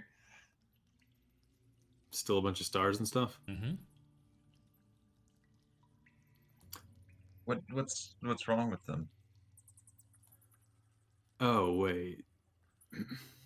I There's a bunch of almost say stars that we and go. stuff in your eyes. That's not normal. Yeah, I almost want to say that we take him back to the university. They can see what's going on with this guy. Ooh, yeah. Let's do it. You mean the thing where we can all escape back to the teleportation circle in the avium? Yep. Oh yeah, but he'd have to be willing, and if he's got these crazy guys, I'm happy to go. Let's go. I kind of want to talk to that divination professor again. yeah. All right, that sounds like a plan. Let's go. You first, all right? Because I'd hate for all of us to warp out of here and leave you behind. All right. I use the amulet that the dean gave me. Nothing happens.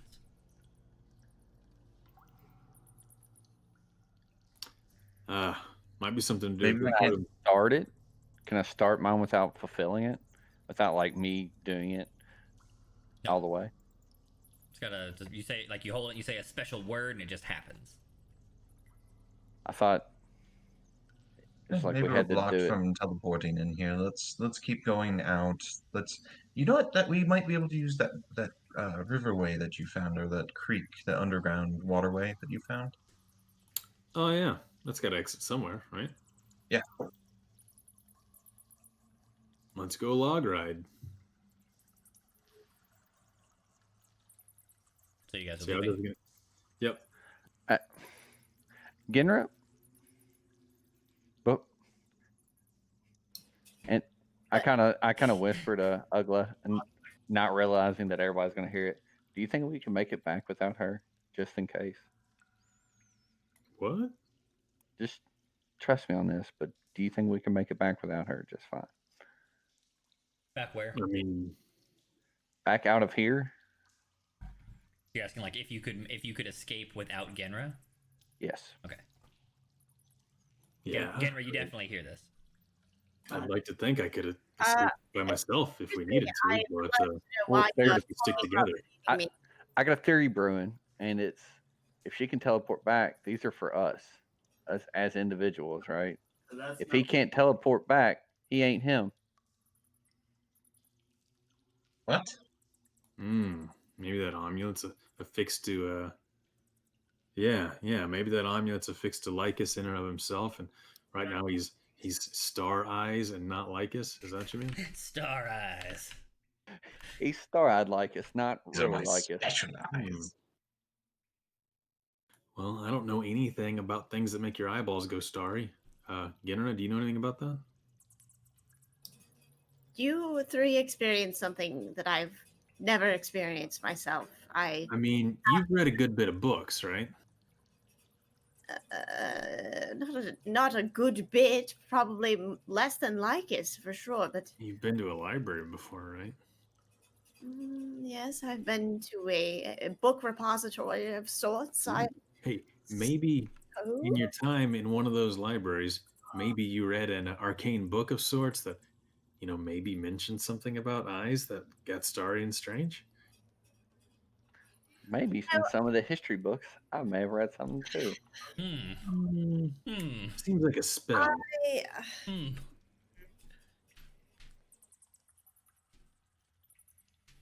Was there anything in any of those history? Now that you've rolled a 20, were there any histories? Genera, what are you doing? I'm gonna roll history as well. I really think it's a spell effect. Oh, it's got to be history now. No. Historically, you recall nothing about people with starry eyes. I mean, maybe you've read about some kind of magical incantation or effect. Unfortunately, she has expended her memory knowledge for the time being. Wait, maybe I've read something about yes, that. Perhaps so. I think I've read 3 books in the last 20 years. Indeed. But, I got a real interesting feeling about this.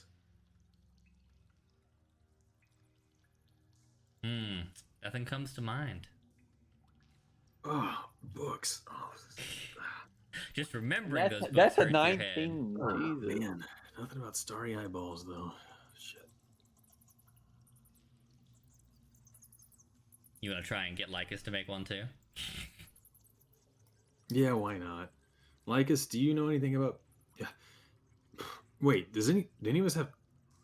Does any of us have wait, my shield. You can see yourself in the reflection of my shield, right? Nah, your shield's like battered iron, like steel. It's not polished. Anybody have anything that's reflective? Lycus, do you have anything that's reflective? Your sword? Question mark. It should be polished, right? Also hammered and battered steel at this point. I mean, actually, no. And the star metal is a cloudy dark metal, not shiny. Yeah. No. Well. We were going to go your dagger? Water, right? You what? We were going to go back to the water. Yeah. If you guys leave this area, you were going back to the water. Somebody said. That's Yeah. true. That's reflective. That's I have to. Yeah, well, go. I have to go. You have to go what? Might be able to see it in the water reflection. Oh, like in real life, you mean? Yeah, Gotcha. I'm supposed to stop at 12:30. Okay, well then let's head out then. Okay. And then we can. Shit. So we will leave it here with Lygus a little off, and you guys on your way out of the Undercroft. I'm gonna write down trying to get so. Well, can we do the Lycus Arcana roll? Sure. Lygus, you've never heard of Starry Eyes before. Okay, cool. Okay. So I'm gonna try to get him to look at his own eyes. I'm gonna write that note down on the way out. Okay.